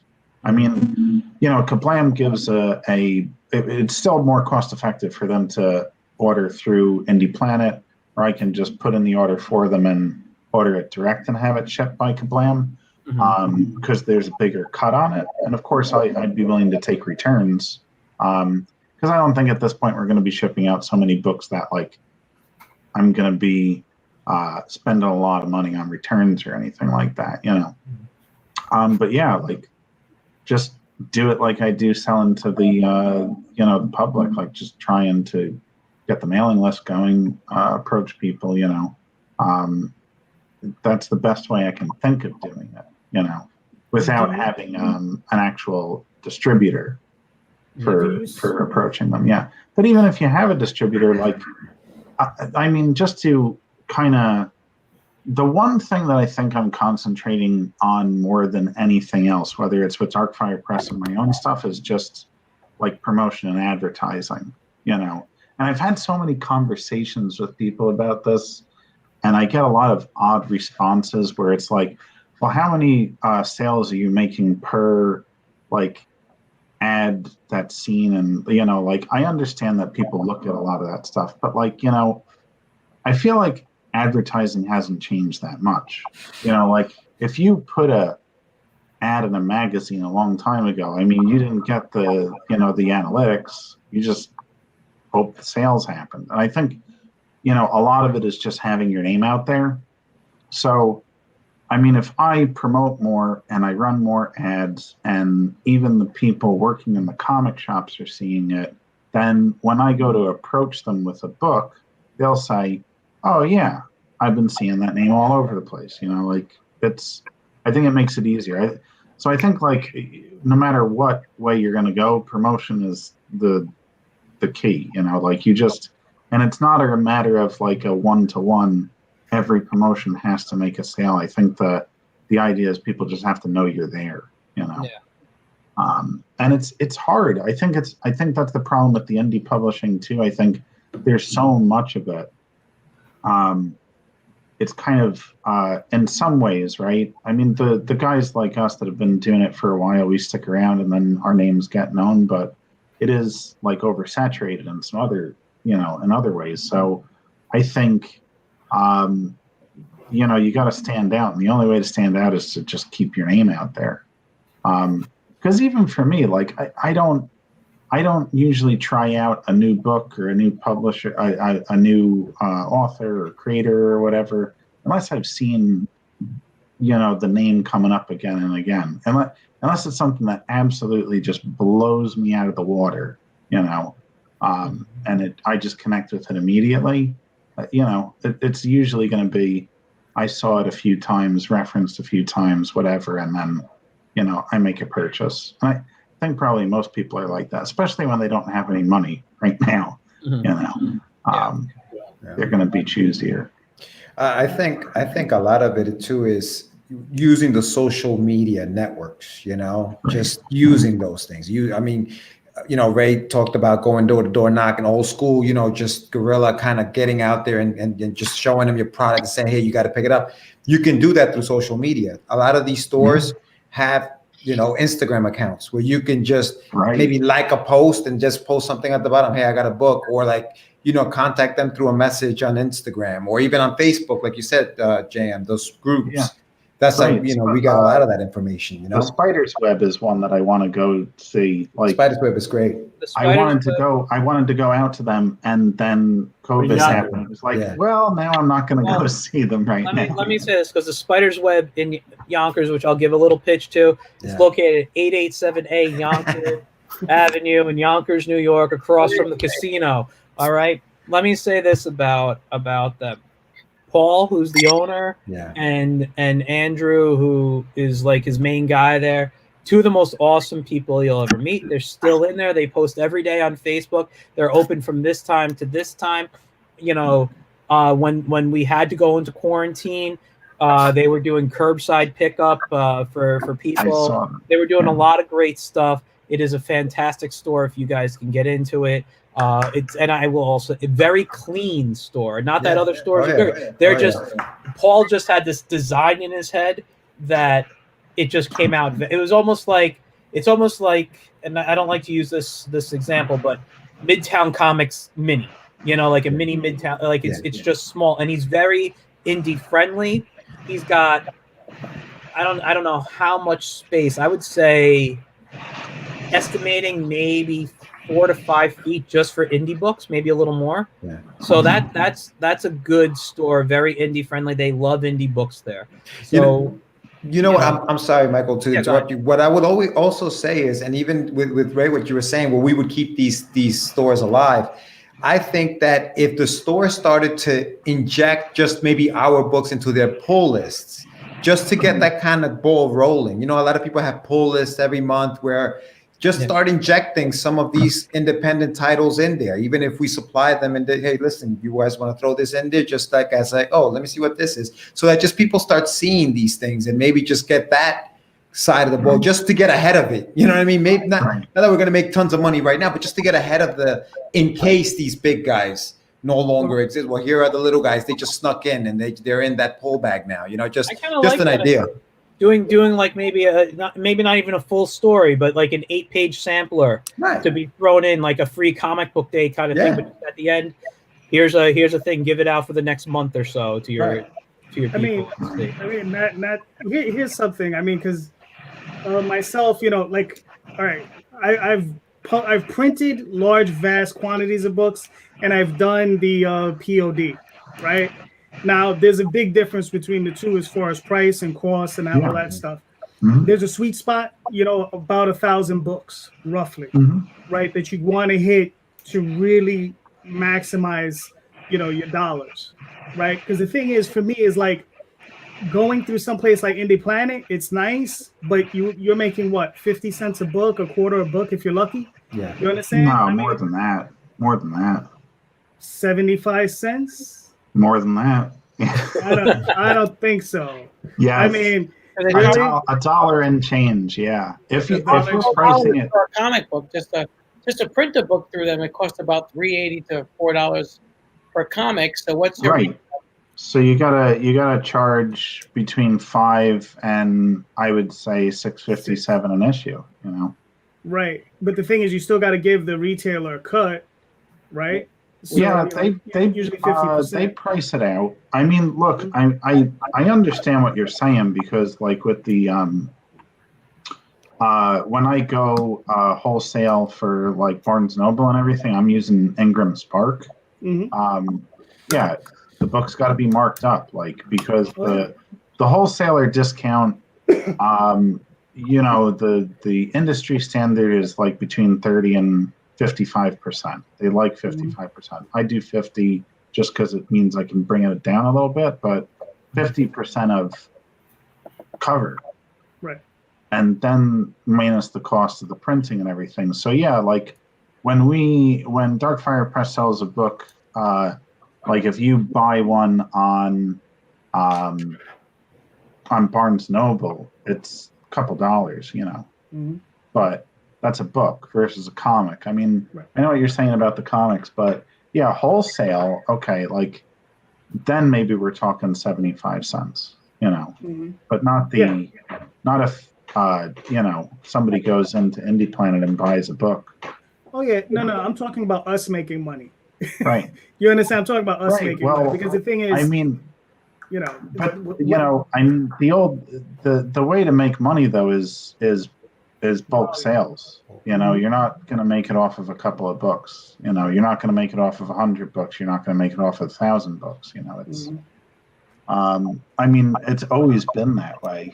You know, markup on books and comics has never been that great. So even when the cover price goes up, you know, so is the printing. So, you know, I still think it comes down to moving as many books as you possibly can. Well, no. Well, see, the thing is like, do you see a situation where maybe, like I said, the sweet spot is 1,000. Right. So do you see a situation where maybe we can start moving? Because my business plan is, okay, I'm doing Indiegogo, I'm doing Kickstarter, right? I buy books in black and white. I'm selling them, you know, just regular comics. Eventually I'll move into trades, and then I'll be moving those books into color as comics, and then moving those into trades. And then my end goal is to sell through stores. That's like the end life of my series. It's just like, you know, I've made all this money over here. Now I'm going to try to make a little bit of money over here. Now the question is do you see a point where you can be putting out, you know, where maybe you would be like, you know, it says, okay, I can print 1,000 books and I can sell 1,000 books. Or I can print 1,500 books and I can sell 1,500 books, because we can all print these things and we'll be sleeping on top of them. We've all been. Well, I've been there. I'm sure Ray's been there. Michael. I think that the four, you got what, 1, 2, 3, 4, right? 5, 6 of us, right?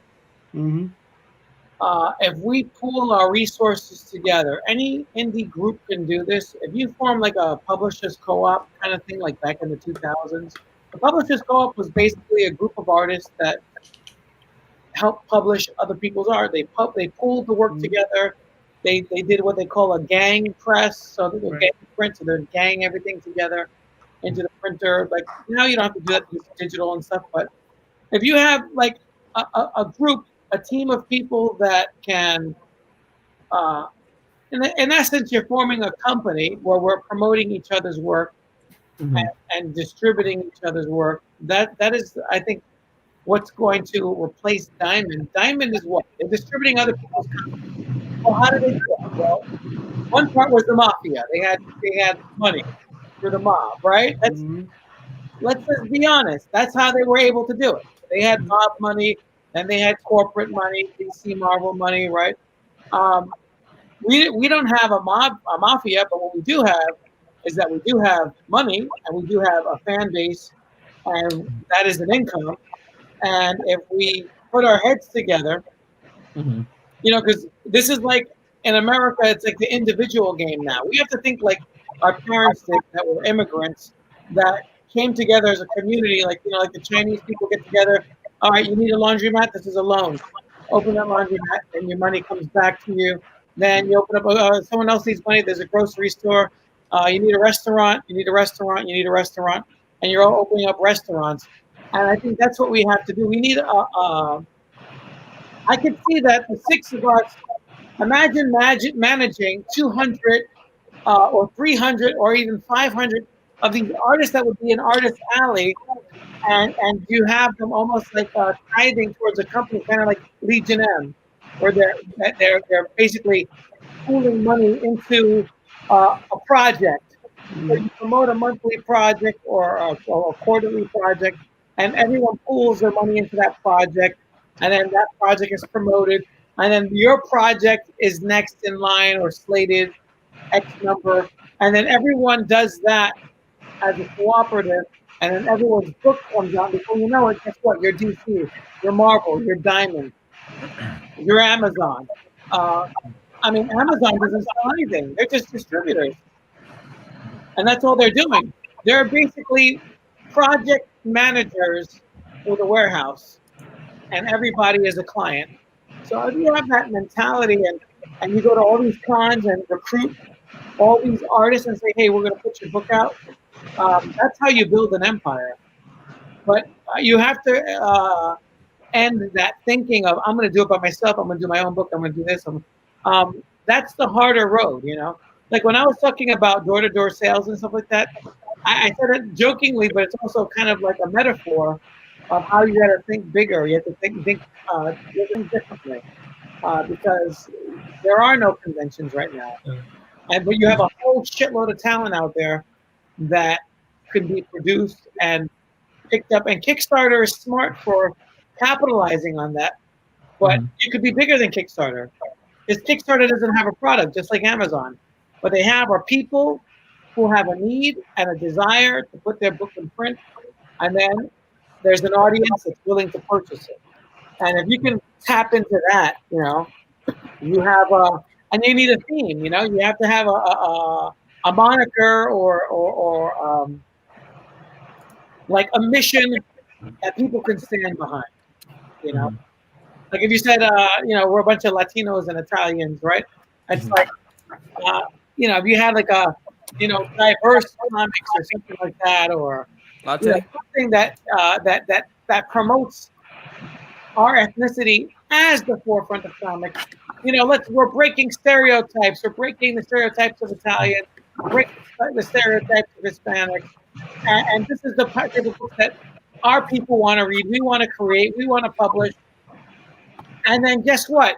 You just got a few million people right behind you who say, yeah, I'm sick of seeing myself as a drug dealer or a drug addict or a mob boss or what have you.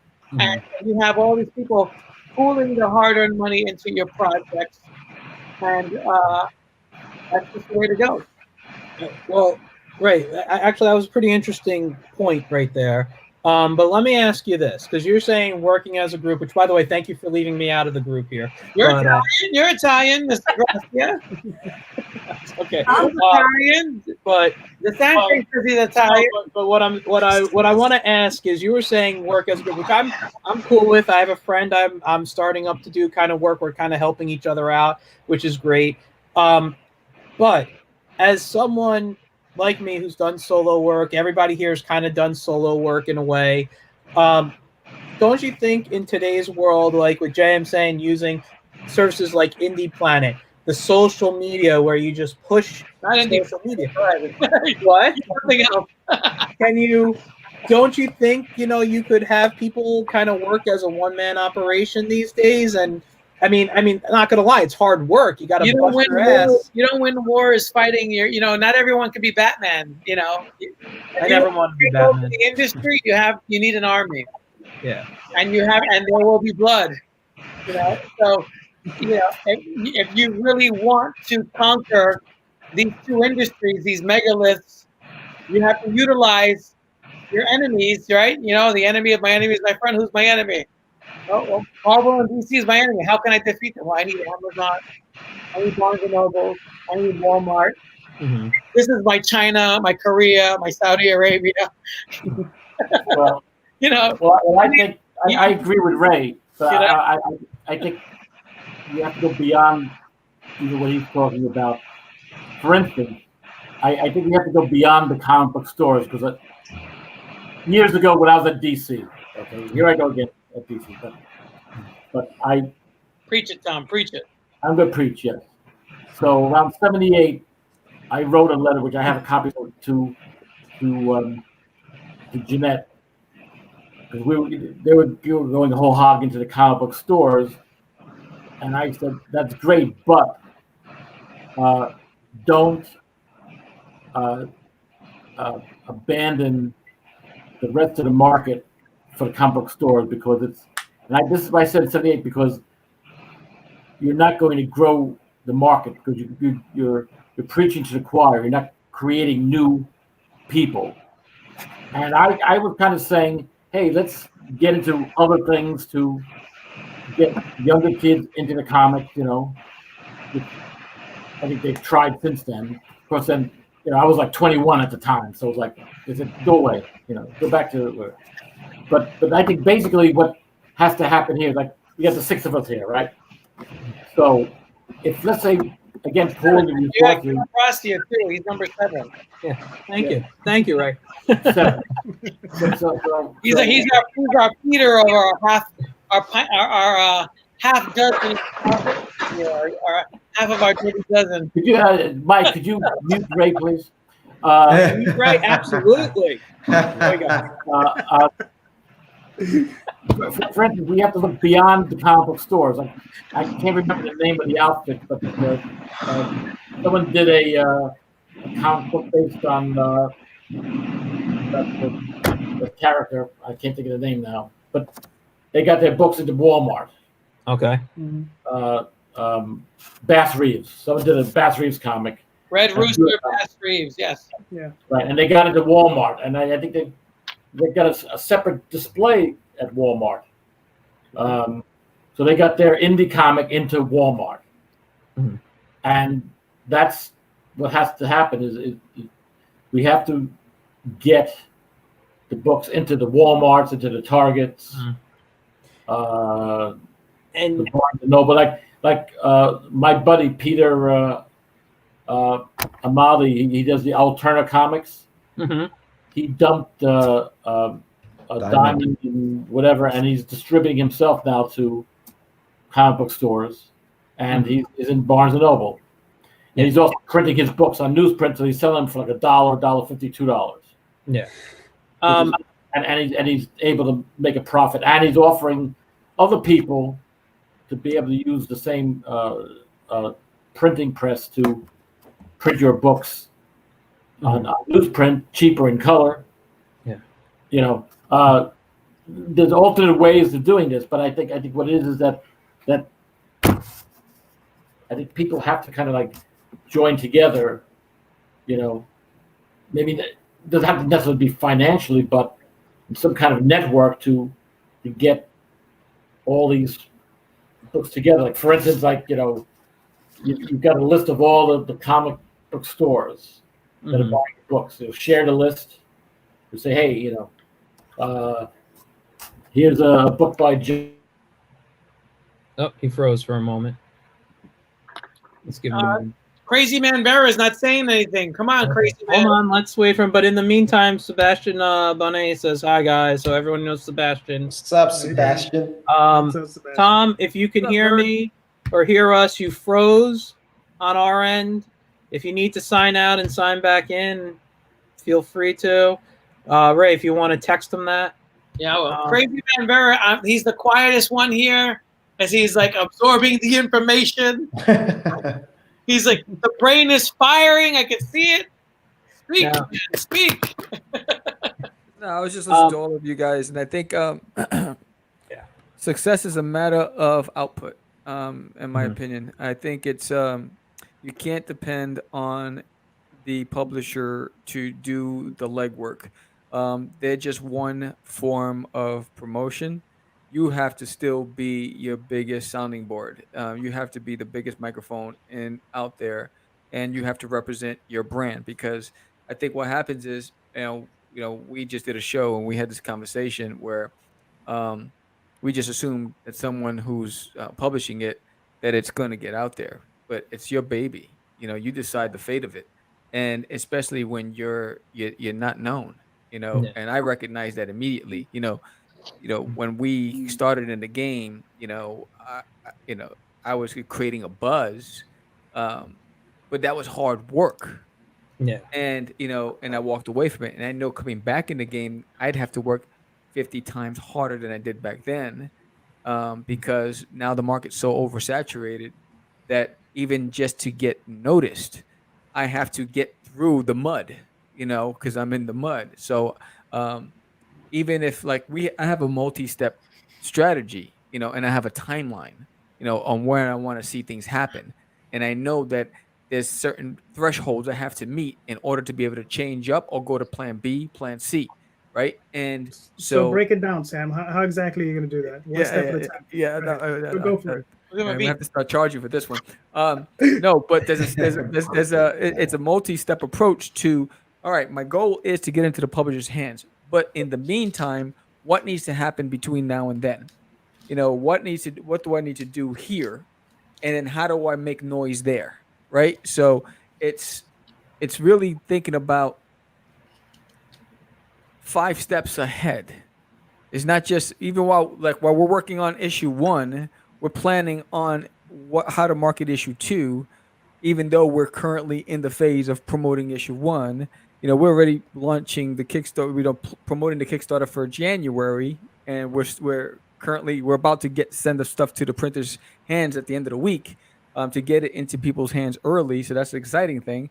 But we're hustling to get the word out. Making some.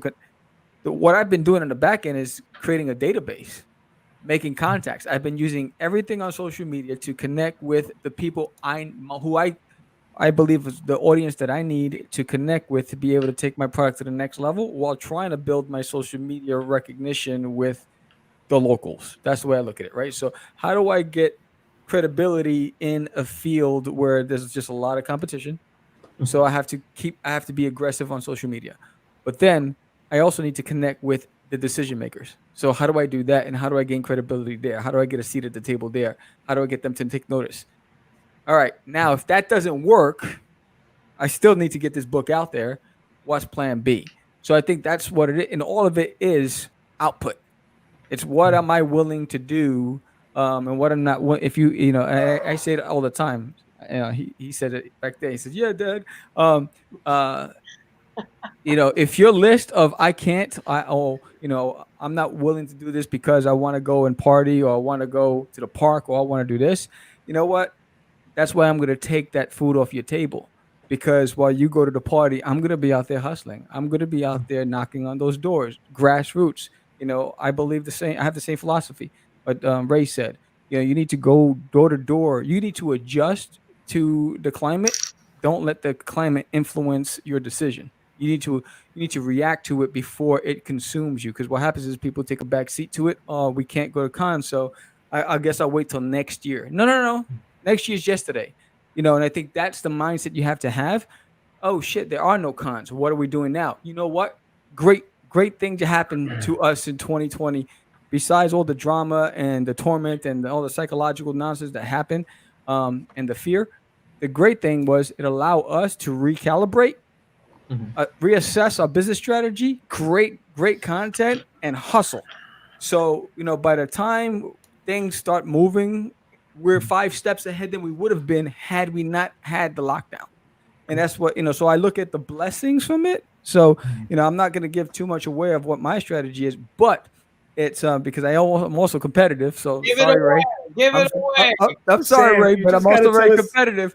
But you gotta tell it all, Sam. You gotta tell it all. Come on, man. But one of it Stop is being a chump. You gotta What are you afraid of? What are you afraid He's of? about to go. Are you chicken? He thinks What you're are Marty you McFly. doing, Adrian? He thinks you're Marty McFly right now. I'm afraid to lose what I got. But you got No, we're stronger together. That's what you gotta realize. exactly.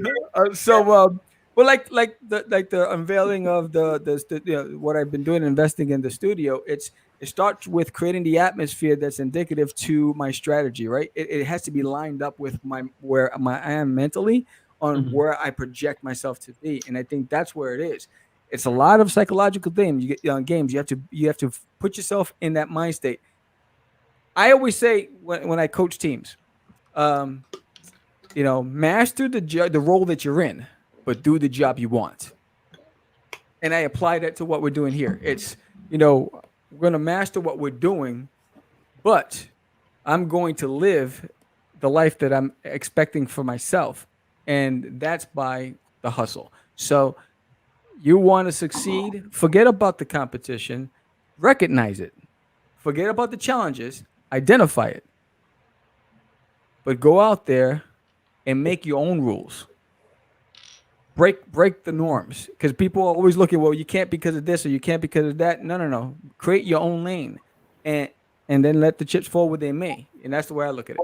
So, I'm getting off my soapbox. Yeah, I gotta say that definitely that was nice. That was cool. Thank you, crazy man. That's why I love you guys' show. I tell you, you guys are like dropping knowledge every time I tune into an episode. Yeah. All right, we got Tom back. There he is. Hello. Yeah, the battery died. Sorry. Okay, so you're a little. We had Sam fill in the gap while you were gone, but you're back. So let's drop in that golden age, silver age knowledge. Like So you know, we got to join forces like they did in the Iraq War. Have a coalition. Okay. Coalition of artists and writers. Now, I gotta say, I'm not opposed to something like that. When I started getting into self-publishing, and back in the mid to late 90s, 97 is when I first published. So late 90s. There were a lot of small press groups out there helping each other out. And even if I didn't use them as the co-op or whatever you want to call them, there was a lot of motivation there just being around, whether it was on, back when we had like message boards and forums like that back then, talking to some on the phone, just seeing, you pay your dues and you get a little sampler or whatever, and you get to see what other people are putting out. There was a lot of motivation back then. And nowadays, if I don't see what people are doing like, I'm a person, I hate social media, but I go on it out of necessity. And when I see any of you guys posting what you guys are posting, other friends of mine, that's motivation to me. And that's how I keep working, if I didn't, I'll be honest, if I didn't get COVID back in May, like April, May time, I'd be a lot further along on some projects, but it's the same. But while I was sick and while it was going on, I was doing a lot of research. So, like JM, you were mentioning being in stores like Barnes and Noble. Now, I was one of the things, like one of the reasons I chose to put my children's book I'm doing through Amazon is because they act as the printer and distributor. So now you could make some comments on here, and I know what you're going to say. Yeah. All right, I know what you're going to say because I've had those people tell me too. So share with that in 1 second. The reason I'm going with Amazon is because I don't want to deal with the hassle of some of the other stuff. But if I do things like put it up on a storefront with a link to it and just move my ass, I will sell books. I know that. That's just how it works. But, well, hopefully I'll sell books. But I know there are issues with Amazon, and if you want to share the point of view, you can talk about that. I don't know what conversations you've had, but the reason I went with Ingram Spark, because wholesale, it's about the same, right? Like what you're going to spend, what you're going to have to price it at for Amazon for you to still make money when you do the extended distribution versus using Ingram Spark, it's the same. Problem is, somebody like Barnes Noble or even like Bookends, which is in Ridgewood in New Jersey, like is probably not going to order from Amazon for a distributor because it's a competitor. I've heard that, and that's what I knew what you were going to say. I've heard that. Go ahead.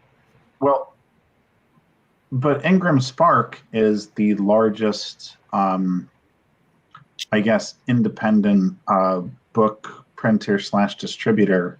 I think worldwide that they might be. They're massive. I don't remember. I mean, I've had them come up in conversations. Like other people have brought them up. I knew about them for a while. And there's some limitations still with Amazon. Last I checked, they didn't have a standard trade for comics size, Right. and they still don't do hardcover. Well, which yes, and Ingram Spark does do hardcover as well. I'm not. Yeah, but what I'm doing is not a comic, so I wouldn't go through them for a comic. Right. No, but I mean, my children's book is paperback and hardcover. Because some people like either. Yeah. It's just, I did a lot of research on it, and 9 times out of 10, the advice was don't go through Amazon, go through Ingram Spark. You can still do Amazon, which I do for the books that they can print, because the printing is comparable between the two. Yeah. But and of course, if you're pricing it at wholesale, when somebody buys direct on Amazon, you make more off of that book. But Ingram Spark just there isn't any kind of they're already set up to do it. They have 3 magazines. They have a children's magazine. I guess they do a lot of Christian organizations. They have a Christian magazine, and they have just the book magazine, and they send that out quarterly. So when you print a book with them and set it up, you can take out ad space in that magazine for the next quarter too. That I wasn't aware about the Ingram Spark stuff. I don't know how Amazon was doing it. I was going because friends of mine have published through there, and they've done well with their children's books. And no. I have a friend, RT Cole. He does his book exclusively through Amazon, and I'm pretty sure, I haven't spoken to him in a while, but I'm pretty sure he does pretty well with it. There are other authors that I follow that launched their careers through Amazon and just doing KDP, which was Kindle Direct Publishing, because Amazon didn't start printing until more recently. But so it's not that it's not a viable option. I just don't know that it's viable for wholesale, to stores. That's all. All right. I'm just it's very interesting. Check it out. Yeah, well, I didn't know about the Ingram Sparks putting out the quarterly thing, catalog, if you will. But I'm just looking at the time, and I know some of us have day jobs we need to get to tomorrow, so I'm gonna want to start wrapping up. But I don't feel we're done with this conversation. So at some point, I'd like to bring you guys back on as part 2. Yeah, this was the warm up. And Trey, you can keep dribbling beer. I don't mind. that was hilarious. But before we go, the wet T-shirt contest. You didn't know that? But before we go, and before I have you guys give out whatever you want to promote one more time, is there anything that you want to mention that we didn't get to tonight that you feel is important, or something that we can think about for the next time I bring you guys on? Or anything you want to ask each other? Will you marry me, Michael? No. I'll promote Michael, Dan did Brother Lone Star, which is a bent copy. Brother Lone Star. That's a new book. That's another book that I didn't mention. And the Red Rage I didn't get to mention, but that's what I would mention out. Okay. Go to Bronx Heroes, comics, bxhcc.com. Get your books.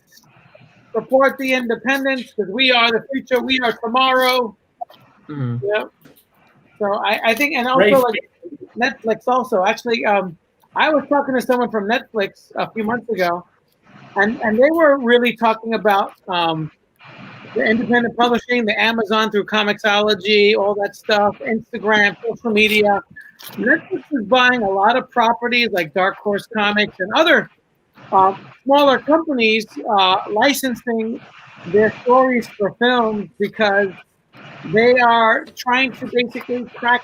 They want to be the DC and Marvel, but they want you to have a huge social media presence. So I figure that you could pay a company to give you all those hits, which could be like kind of like virtual, whether they're real or not, right? Like that's almost Trump's Like what argument. Trump is doing.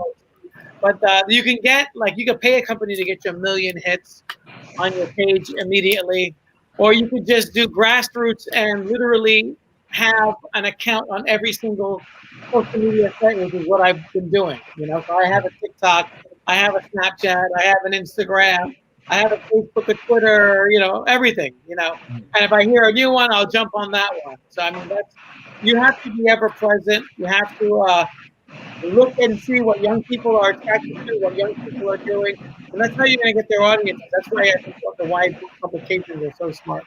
And this is the Red Rage Bronx Villains #1. Very nice. Yeah. So Don't forget about Punchline. oh, we did that. We did that earlier. Punchline and We did the photo. Trump. We did. That's good. We Yeah, did that. and Rick and I are working on the Lot of the Lost Land and the Astron Star Soldier graphic novel is almost done. And then I'm working on the Astron 1939 project, which is going to be a golden age kind of riff on the character. So Nice. we're working on a bunch of stuff for next. It was all next year. Cool. Anyone else want to say anything, or just give a pitch on there? One more pitch before you go. Yeah, sure. I mean, I probably the pitch thing. I don't know what else to add. Otherwise, we'll be on for like another half hour. Yes, and you and I will talk privately. We'll just set up a stream and talk. Hey, what is this? What is this? So this private stuff. We Right. don't have the Yeah, power. but again, especially the Sciacca comic. I've got new issues that are going to be coming out next year. I mean, it got delayed a little bit because of COVID and my own, just getting world building work and stuff like that. Again, we got Gentleman Cthulhu. It's a humorous horror webcomic. Send me that. Send me that, JM. That looks great. I want a copy. You never got a copy? No, I never got a Tell copy. him how he can order one. Right. Yes, you can go on to Indie Planet.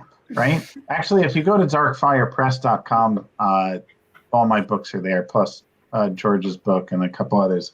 Going back to Chadiana, that's a dark fantasy for anybody that doesn't know it that's watching. I had done some comics. Like I said, I started in 2012 with that one and was going through Rosarium for a while, but I'm starting up a new miniseries with it. I got two great artists working on the interiors with me too. And I'm doing some Jackie Musto, who has done, she's finishing her current run on her webcomic K&P. She's done Lady Skylark, which I loved that book. And then Dana Sanguir, who's old student of mine. She's really, really phenomenal artist. All of us have very different styles, but it worked out good.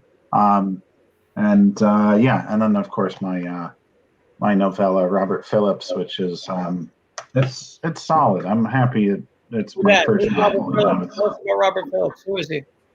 It's the main character. He's a student, so it's a Lovecraftian type of horror story. Robert Phillips is the title character. It follows two friends, Robert and his friend John, who kind of is the narrator of the story. Robert, if you know anything about translations and old books, Robert figures that like there's translation errors in the Necronomicon, but it starts, of course, like anybody that gets involved with these eldritch horrors. Yeah. He starts going a little insane, and John, throughout the years, kind of is there for it. It honestly, like it's got a lot of metaphors for mental illness and stuff like that in it too. So, but yeah, it's a solid book. I mean, I don't like tooting my own horn too much, but I get good feedback on it. I'm proud of that one being my first novel. So, yeah, if you like horror and you like I guess stories of friendship and mental illness and Lovecraftian horrors, yeah, it's a good book. It's nice. Sweet. I can't wait to get it.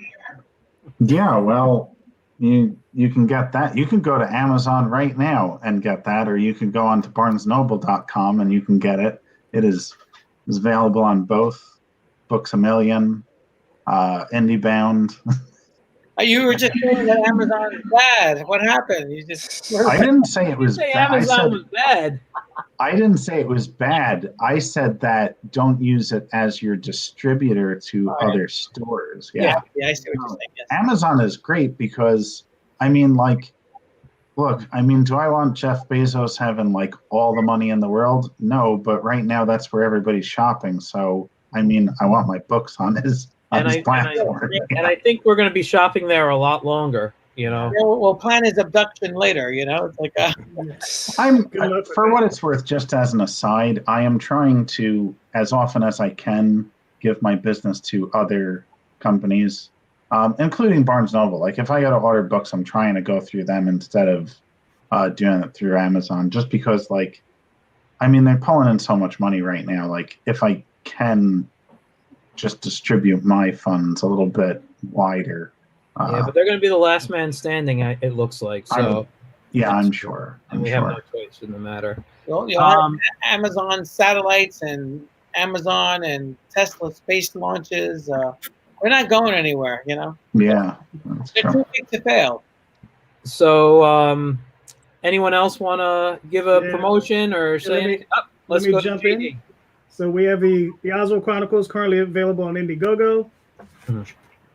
And that is, I can't get on my camera here. All right, but there it is. Yeah, there you go. You know, is that like Lee Harvey Oswald, or is that a different Oswald? It's a completely different Oswald. He'd kick that guy's ass. It's the greatest mouse adventure going.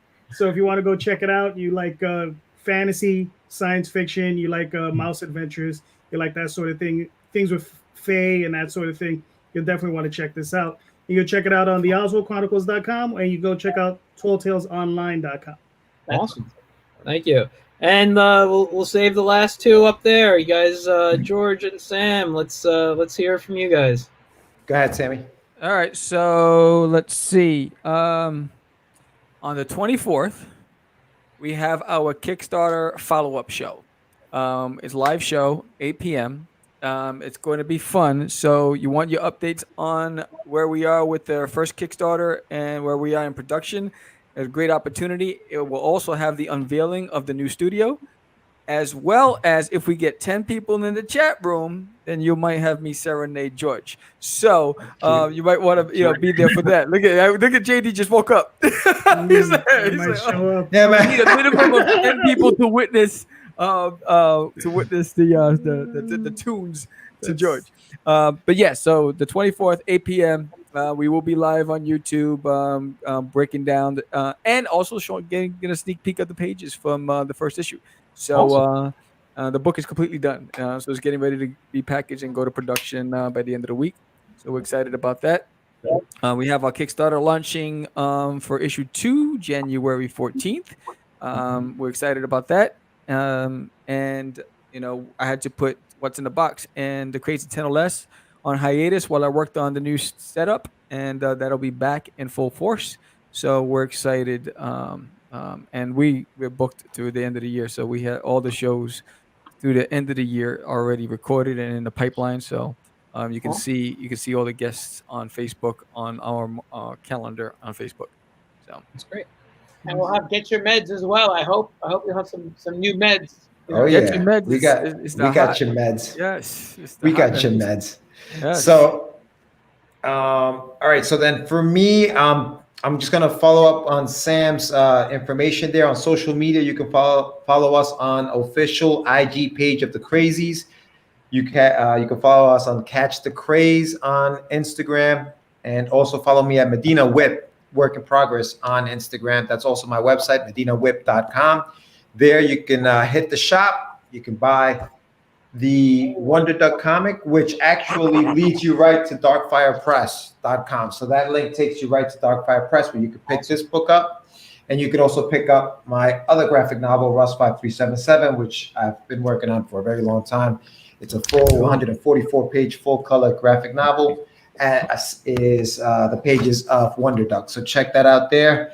And yeah, like Sam said, we're going to be live on November 24th. That's next Tuesday on YouTube/Catch the Craze. So if you don't follow or you don't subscribe to the channel, subscribe now. I have one question for all of you guys, real quick. Sorry, Michael. It's okay.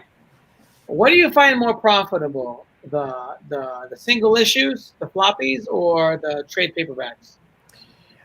I'm a big fan of the trades. I just think they have a longer shelf life. So I'm not worried about, oh, wait, that first issue was last month's issue. Like the trade is going to be around forever. I mean, it's got to, you know. So I'm just partial to the trades for me personally.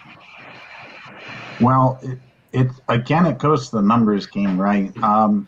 I make more per book sale, but if you want to talk about units sold, I'd probably sell more actual digital copies of comics. Really? So, yeah. Really? But then, so the units sold of comics is more than the books, but the books still make more money because, you know, there's just a higher price profit margin. Yeah, I find a lot. On the individual books, I've actually been doing very, very well. You know, but I haven't really done a trade in a while, so we'll see. Hopefully, next year I'll be looking to move into trades. All right. All right, guys. So thanks everyone for hanging out tonight. And like I said, I really feel we just kind of scratched the surface with stuff here. There's so much more we can talk about. So I'd love to do a part 2 in the new year because I have all my guests booked until the end of the year already. Yeah. We'll crash. We're gonna crash your party. Well, you're always welcome in the comics. Comics, but I meant comment. All right. So I'm gonna send you guys. That's what you're trying to tell us. I'm gonna send you guys backstage. I want to thank you guys for coming on again. Thank you, Michael. Thanks, Michael. Appreciate you, man. Very welcome. I Everybody hanging themselves during the COVID-19 second wave. All right, guys. Peace. See you later. Peace. Bye. Company, make the company. Let's do it. Let's do it. Build up. All right. So thank you guys for tuning in tonight. It was really fun. I had a lot of laughs, a lot of great information shared here. I really do want to do a part 2 because there's so much more I want to go into with these guys. But we've hit over the 2-hour mark, and I just you know, it's time to stop. You know, give you guys a cliffhanger. So I want to tell you guys next week.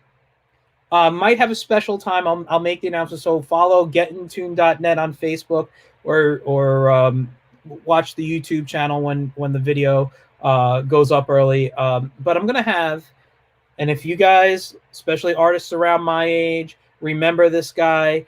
He had a lot of tutorial videos and books on VHS. The tapes, the videos were on VHS. He had tapes, he has DVDs, he has everything.